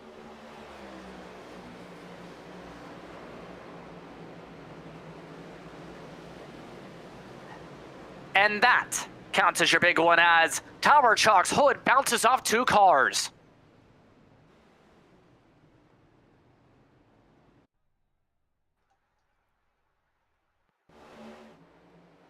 Just could see it coming. But for Tower Chalk, you pick a hole. Fortunately, it closed on him. Unfortunately, it did in a tough break right here at the late stages of the race, as we'll re-rack him and restack him and go back at it once again. Here's a look in front. Again, the contact was for 3rd. Lead to the back of Walton, and then bye-bye. And there goes the hood. And there's the return of the hood. Ta-da! Magic here on Grid Division. Ryan Truex and Matt Garrett still up front. Noah Rainwater is up to 3rd, and because of that evasion for McConey, with him getting through by about a couple feet, he and Jurassic are 4th and 5th with clean race cars.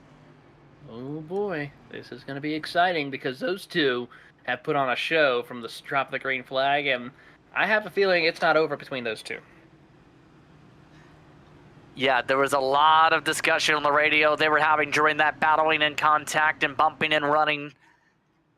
Now, how does it play out when they need to pass by several cars to have a shot of the win? By the way, the cause the caution already awarded to TJ Lee in the 46. So take him out of the conversation here. So now how do you win it?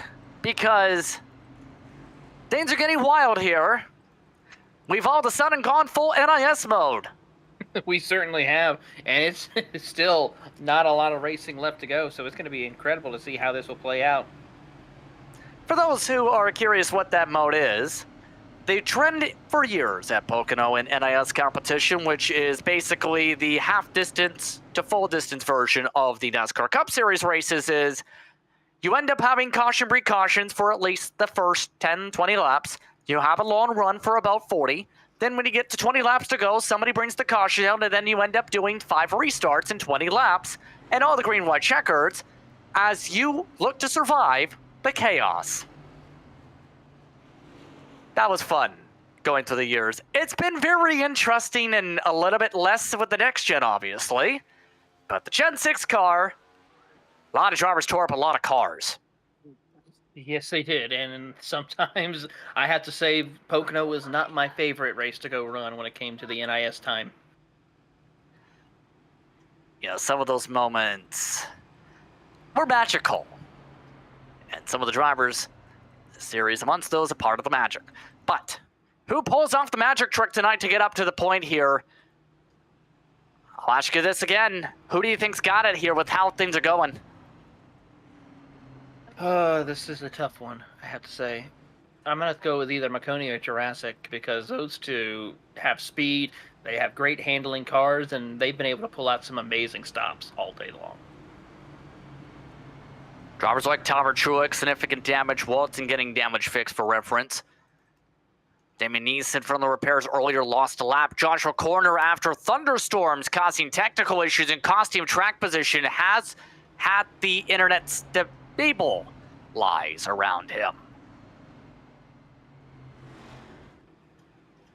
And now we see how the memory banks play out here. About a 5-lap shootout from Pocono.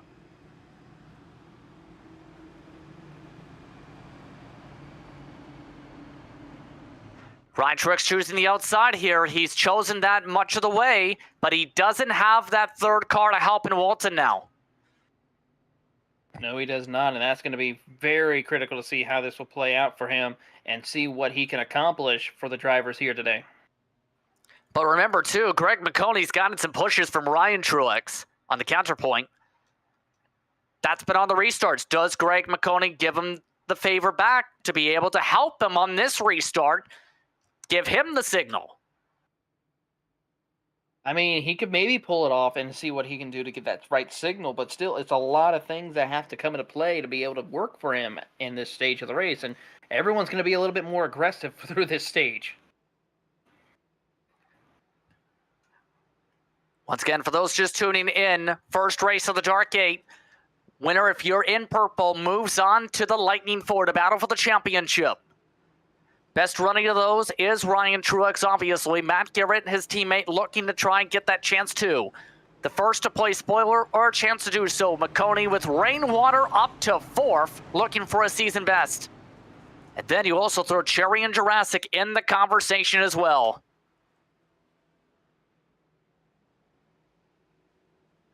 Also of note of remarkable runs Daniel Half after fixing the nose again is in the top 8. And Reed Foley again has had to recover to the top 10. A lot of things happening here that could be exciting. I have to say it's going to be ready to go racing here as we see Matt Cherry, the Kentucky native, getting ready to give a big push to see if he can try to sneak one away. Coney already giving the signal that he's willing to help Ryan Truex on the start. Both lights are pushing. Green flag is out, back underway. 5 laps to go from Pocono. And both the E-Tower Truex cars single file, side by side, 2 rows deep. Here we go as they head off into turn number 1, side by side for the 3rd position between McConey and Rainwater. McConey gets a good run as they try to get the outside lane as they make the run to the tunnel turn. Your contact between Jurassic and Cherry. Cherry still dealing with the right side damage and left side from earlier. Bounty 3 wide on Jurassic. Middle car backs out, near contact for 3rd as Rainwater pulls back McConey. Have you ever look at this battle here as they make the run over to turn number 3. They got to keep it clean for the next 5 laps. One car spoots a little smoke out and continues to hold on. I think that was Burleson who had trouble off turn 3. We still keep going. That's the 79 you see in the backdrop, losing ground. But all these leaders are losing tons of ground. They got to get a move on. They've lost the touch of the top 2. And they're going to continue to if they continue to play around like that. As here comes Garrett. He's going to try to see if he can hunt down Truex as McConey clears the field. Is there anything they can do here to get back up there? They need one second at least to have a shot. It's going to be a tall order, but it could be done. But right now, it's definitely not looking in favor for anyone right now as they make the run towards the back half of the course. Connie's back within drafting distance. Ryan Truex looking to sprint off to the races. 3 laps to go at the stripe.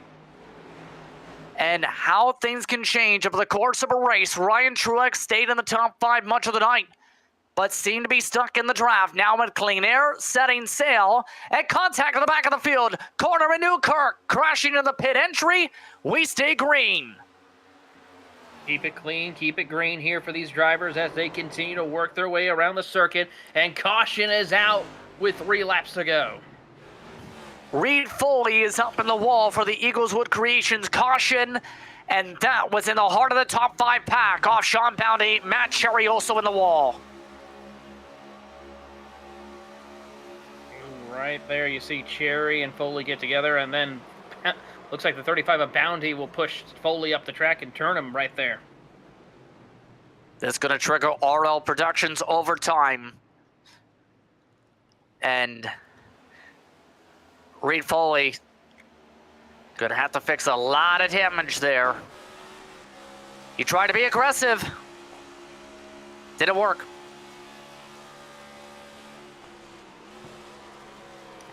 Certainly did not work indeed for these drivers here, and definitely not going to be what it needs to happen for anyone.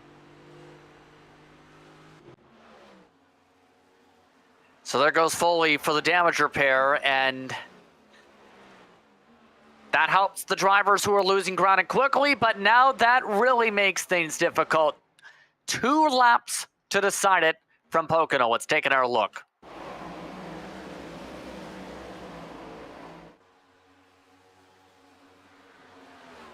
Yeah, right there, and then Foley and Bounty is where all the chaos ensues for the rest of this event.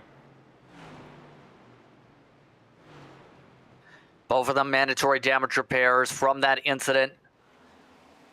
So take them out of the equation. A lot of playoff drivers having troubles late. On the bright side for Tyler Truex, he is back inside the top 12. Yeah. And again, that's the magic of the damage. He does have front nose damage, but if everyone ends up having trouble in front of you, that's free real estate. Yes, it is, Justin. Yes, it is. So in turn, running on the rumble strips, because once again, everyone loves the sound of the rumble strips. But in all seriousness here, Ryan Truex and Matt Garrett looking to decide things amongst themselves here. This could get wild here as lights still on top of the iRacing pace car as they just got the 2 to go signal, believe this time. But what if you don't like the sound of the rumble strips, Justin? I don't know what to tell you because I like the sound of the rumble strips and it helps me keep calm under caution. Oh, that's good. That's good. In all seriousness, though, Lucky Dog, Damian Neeson, cause of caution, by the way, Reed Foley, and the 15. I believe Neeson's still running one of the throwback schemes from earlier on in the season, in fact. Yeah, that's a throwback for those curious that the whole organization ran in the last road course race, throwing back to a Garage 56 scheme, but also to the 90s IMSA graphics.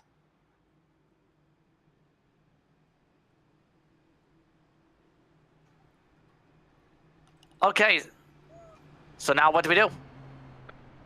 If you're Truex or Garrett, you really got to make sure you hit your marks on this restart in order to come out on with a strong run. If you're McConey, Rainwater, or Jurassic, you got to be ready to attack and give a push to any one of those 2 drivers. And keep in mind, the drivers row 2 and 3 on the inside. They already had the contact earlier. What happens since now they have to be forced to work together, you'd think, if they really want a shot at this win. If they don't, bye-bye top 2. Yes or no? I mean, I have to agree with you on that, Justin. I mean, you have to be ready to attack and, and be ready to throw the block if you're one of the top 2 drivers right here. So otherwise, you like you said, bye-bye top 2. Ryan Truex, once again, choosing the top. He's chosen that much of the day.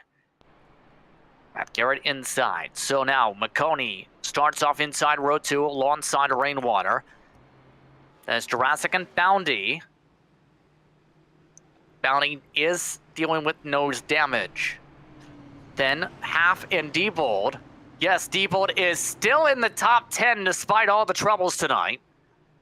Cherry and Brandon Schumann, one of the main members of Stuart Friesen's truck team, is in 10th looking for his best run.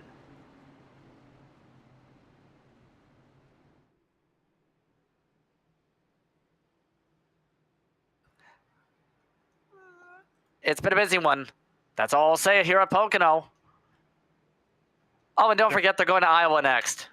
Another bumpy track that's going to provide a lot of excitement just before we get ready to crown a champion here in a couple of weeks' time. So we'll see how this will play out.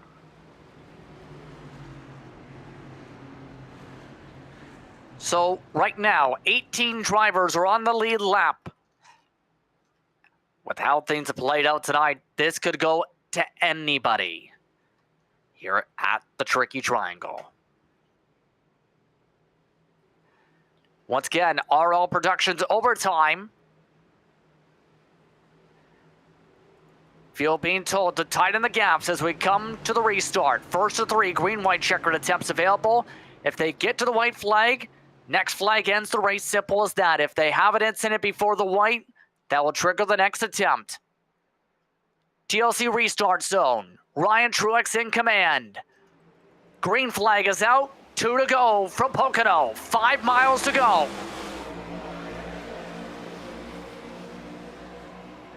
And a clean restart. Top 2 single file. Third on back, side by side as they start to fan it out. Here comes McConey to the inside. He tries to get up around for 3rd position. He now has to set his sights for Garrett. How about Rainwater battling with Jurassic as he has trouble. Hits the wall off turn number 1, gathers it back up. They'll make the run down the Long Pond straightaway over to the tunnel turn. That was Daniel Half as Rainwater tries to pull back. McConey and makes contact. McConey leans on him. Rainwater gets turned. Jurassic bobbles across the track. Our second green-white checkered coming up as Jurassic and several other playoff drivers crash. Big championship implication right there for these drivers as we will re-rack them and restack them here. But I think that was just a little bit too aggressive right there for Rainwater to try to send it in there on the tunnel turn like that. TJ Lee, Noah Rainwater, several others, significant damage. And again, big bobble. And then Roger Diebold again in it. And Jurassic, big hits from Lee. Tough break right there. But, I mean, what do you think, Justin? Do you think that was a little too aggressive given the fact that we still had at least another lap to try to send that in? I mean, if you want a chance for the win, you kind of have to line it up. Rainwater, focus on the 3rd, and then push tight. Possibly, but I mean, just knowing how difficult it is to make a pass like that in the tunnel turn when you're that far back, sending it in, is just something that you know for a fact can happen.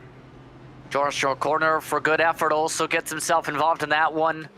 And then Lachinsky trying to drive around all that also makes contact with the 6. Everybody becoming acquainted with the fenders. Let's hook on board Lachinsky.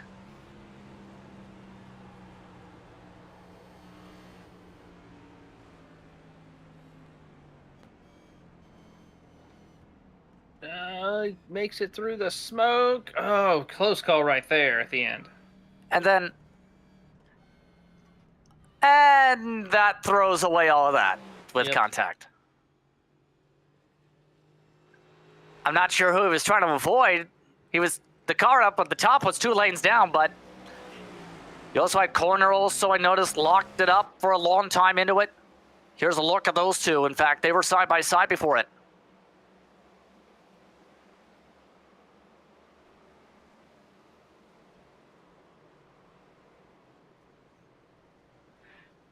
He thinks he got doored.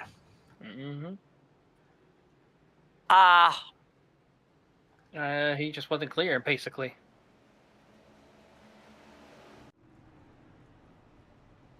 So Rainwater and several others coming in. And Ryan Truex now having a battle with the pace car for our second green-white checkered attempt. So now McConey and Jurassic are your row 2, despite Jurassic being outright decimated on that caution. I mean, that's just what it is right there, and that's going to change the whole whole structure pretty much, except for Rainwater. I mean, McConey's still in it, Jurassic's still in it. Bounty and Cherry now move up a little extra positions through this race before we get ready to go back racing. How bad's that going to be impacting him, though? His bumper absolutely destroyed. It's going to be a tough one right here, I have to say. He's got to be careful, see how the race plays out in these final couple of laps, but it's going to be a tough order, I think, for him. On the bright side, the front nose is clean. That is good.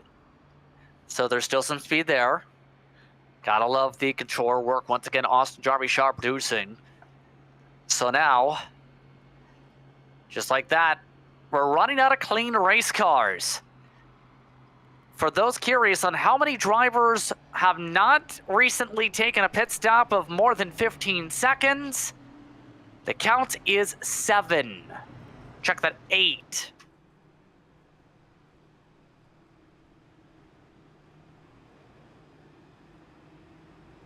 To repeat, Pocono going to Pocono. Ryan Truex outside. We're doing just Pocono things here at the Pocono Raceway here on iRacing for the Thunderclap Series.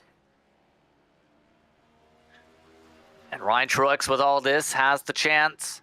Keep on pulling forward. So, Ryan Truex, clean race car first. Clean race car, Garrett, after being involved in contact earlier, in second. Then Greg McConey, clean race car in third. 4th place, Jordan Jurassic destroyed spoiler in 4th. 5th spot for the restart, Bounty destroyed nose. 6th spot, Matt Cherry destroyed nose and back end. Then Tyler Truex lined up in 7th, still has no nose damage, with Daniel Haff alongside with nose damage. 9th spot, Brendan Schumann, last of the clean race cars. Robert Walton having to get a lot of repairs done, still back bumper damage. So, this could get very busy again.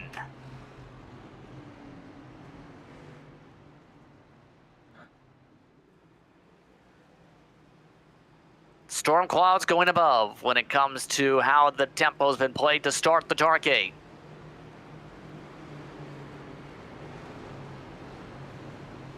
Alrighty, let's see if we can keep it ready to go here and see how this action plays out for the competitors as we see them work their way through turn number 3. And we'll get ready to go back at it once again here tonight at Pocono.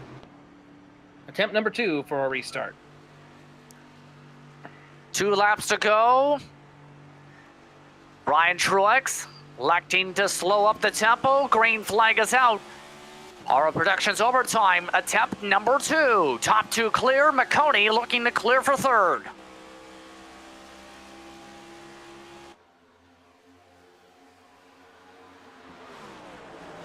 Ryan Truex with the clean air pulls off and away. McConey to 3rd. Tyler Truex up to 5th. As McConey gets loose on the bobble. Here comes the 6 on the dive. Here comes Jurassic down to the inside. He'll go side by side for the 3rd position as they head off towards the tunnel turn. Not able to make anything work just yet, as here comes the Truex around the outside. He's going to try to see if he can get the ball rolling, as he'll scrap the wall. One trouble for Walton as he tries to gather it back up. We stay green. Can they make it to the white flag? Matt Garrett looking to try and find a way around Ryan Truex. 2.5 miles to go at the stripe. White flag waits the stand. Final time around, brought to you by RL Productions. It is official as they make the run down over to turn number 1.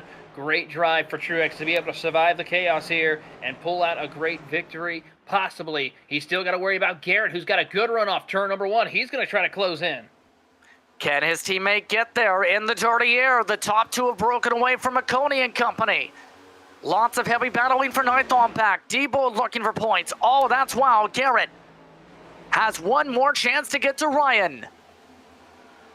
Here they go, heading up into turn number 3 for the final time. Truex looking to take it home, to punch his way into the final 4 here as they come out of turn 3. Out of turn 3, Ryan Truex gets it done. He wins to advance to the Lightning 4 to battle for a championship. Garrett in second, McConey, Tyler Truex, and Bounty the top 5. And the congratulations over the radio for Ryan Truex, season-leading 8th win of the season. And now, the driver to beat all year, his ticket's already punched. We'll take a break in just a few moments, but for Ryan Truex, celebration's on. Celebration is on indeed for Ryan Truex. He will make his way into the final 4 in that beautiful throwback of a Toyota. Back to the early Camel days, like you pointed out earlier, Justin, and he'll try to bring it down here at Pocono. And a lot of his teammates coming at full tow. In fact, everybody wanting to celebrate. The entire top 5 just pulled up and wants to celebrate. Because they realize they just survived the chaos that is Pocono. Bounty and Cherry bumping each other down the pit lane for some reason on the cooldown lap. And Ryan Truex's celebration is just sit on the Tricky Triangle logo. So when we come back, we'll talk about the race results and discuss things with the drivers. You're watching Grid Vision.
Welcome back. Ryan Truex still has not moved from that position since coming around on the cooldown lap.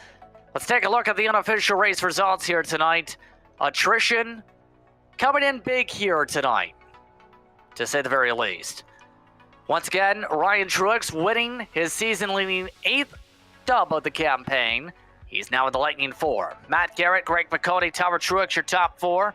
5th spot tonight going to Sean Bounty. Cherry, Jurassic, Half, Walton, Diebold, your top 10 as now Ryan Truex goes off in a way. Anthony Burleson will come home 11th. Brandon Schumann will be in 12th. Bo Condon will be coming in 13th with Damian Neeson in the 14th position. Joshua Corner will be in 15th. Foley in 16th. Kyle Newkirk in 17th. Steve Lecheski and Noah Rainwater 18th, 19th. TJ Lee rounding out your top 20. 21st spot this evening going to Tyler Chalk, a DNF 15 laps down. Allen Jr., 22nd. Justin Clapper, John Freeman, and Greg Vile. How things play out. Justin White in race control, finishing in dead last. So in turn tonight, Ryan Truex once again coming away with the victory. He does it over his teammate by 0.2 of a second. Joins us here. Ryan, congratulations. You're in the Lightning 4. Yeah, thanks. That was an interesting end to that race. Yeah, it was fun though. Tough to pass, really tough to pass. So had to do a little bit of strategy there, and honestly got lucky with the way the cautions fell. But yeah, it's a fun challenge. How challenging was that dirty air in turn, though? Yeah, it was really tough. This is a place where you'd really like to have a choose cone, but I think you'd end up losing so many spots because everybody choose the top that it'd probably even out.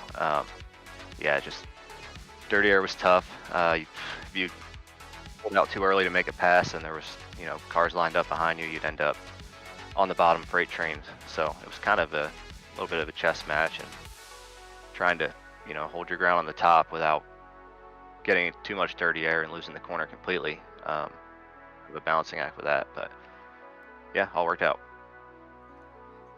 In turn, though, a couple more races before you get to that Lightning 4. Now, what's that approach going to be like for Iowa and Michigan, knowing you already got your ticket punched to battle for the championship with one of the longest races of the year, the Homestead finale under the lights, 200 laps? Yeah, I'm not sure on Homestead. I don't feel like I'm the greatest there on iRacing, so we'll see. Yeah, I don't know. Next two, just do what I always do and just, go out, race, have fun. That's what I like doing. Obviously, race everybody with respect and not, get in the way of other guys trying to make it. Just kind of run my race and see how it plays out. Well, congrats on the victory once again. We'll see how things go as you are the first in the Lightning 4. Congrats. Yep, thank you. Ryan Truex gets the victory tonight. Matt Garrett, his teammate, in second.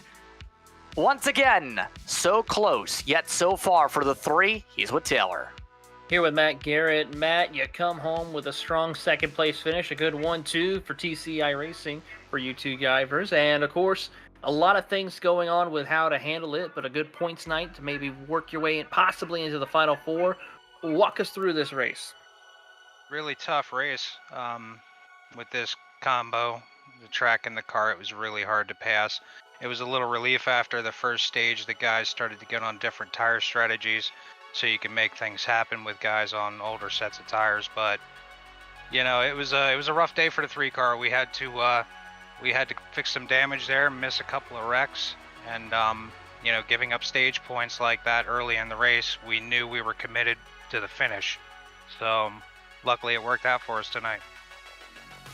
Getting ready to, of course, move on to the next race at Iowa, another tricky circuit. How confident do you feel about racing there, and could that be the way for you to be able to come out with a strong finish to maybe see about getting that win and, making it an easy 2 drivers from the same team making it to the Final 4? Yeah, that would be a dream scenario for us, being locked in going into the last race of the season. Iowa, it's a really good track. I like it. With that combo, is kind of an unknown. Could be a wild card. Could be a really tight situation like you had here today. So the key to strategy is just going to be survival again and try to capitalize late. But we're just stoked that we finished second and got all those points today. Before we let you go, Matt, anyone like to say thank you to?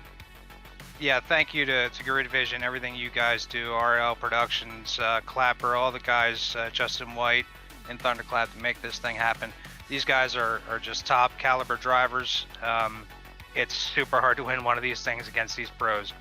It certainly is. And of course, Matt Garrett making a 1-2 for the team. We'll have to talk to one of the spoilers who kind of came in here and put on a good show, but definitely going to be one to watch for the rest of the season. Greg McConey, he is going to be here with Justin Prince. Yes, indeed. McConey having an interesting race tonight, to say the very least. He now joins us here in the booth. Greg, very close.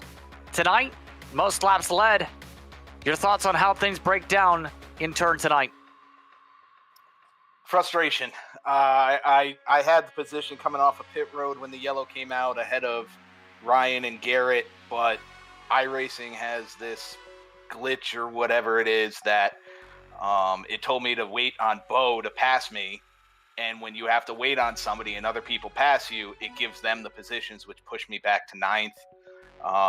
I hate it. I felt fast tonight. I had a great car, no pressure of playoffs or points, so I got to race as hard as I wanted. It is what it is. I'm sure there'll be talks on stuff after the season, but no, P3, that was fun. I enjoyed this hard racing.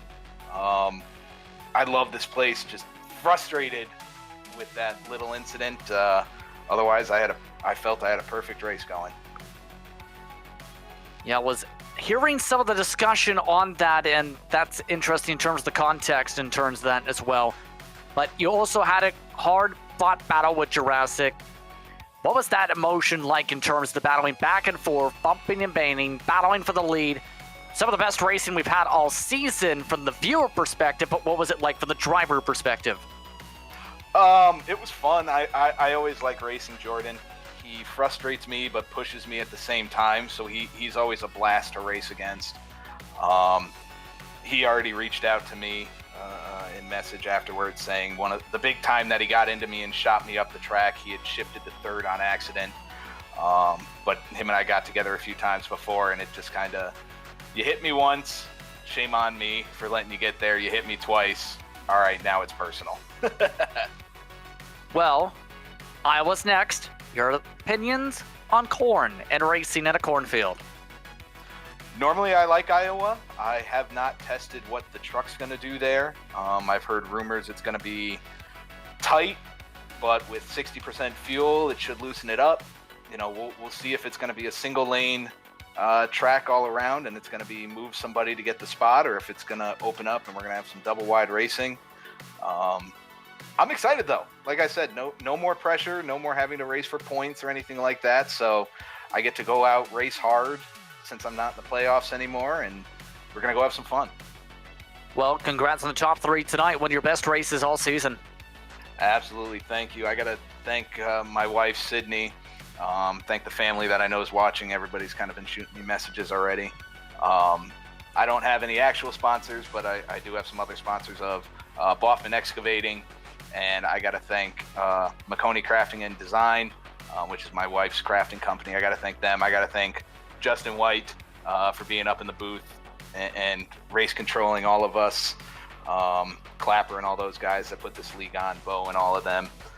Thank you guys. You guys put on a great show every week. I love going back and watching it, and this will be a fun one. I'm excited to go back and watch this thing from start to finish. Well, congratulations once again on the top 3, Greg. Thanks, Justin. Appreciate it, man. Greg McConey comes away with the top 3. I'd like to thank him alongside Matt Garrett and Ryan Truex for taking the time to speak with us during post-race coverage here on Grid Vision. And what a night this was, Taylor.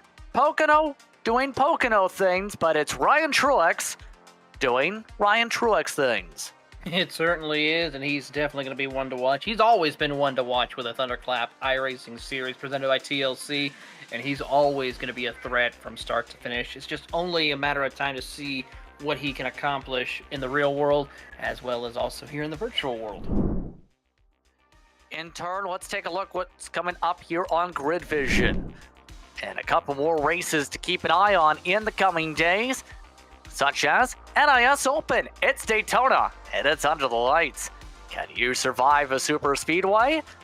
We'll see if at least 30 can this Friday in Top Foot.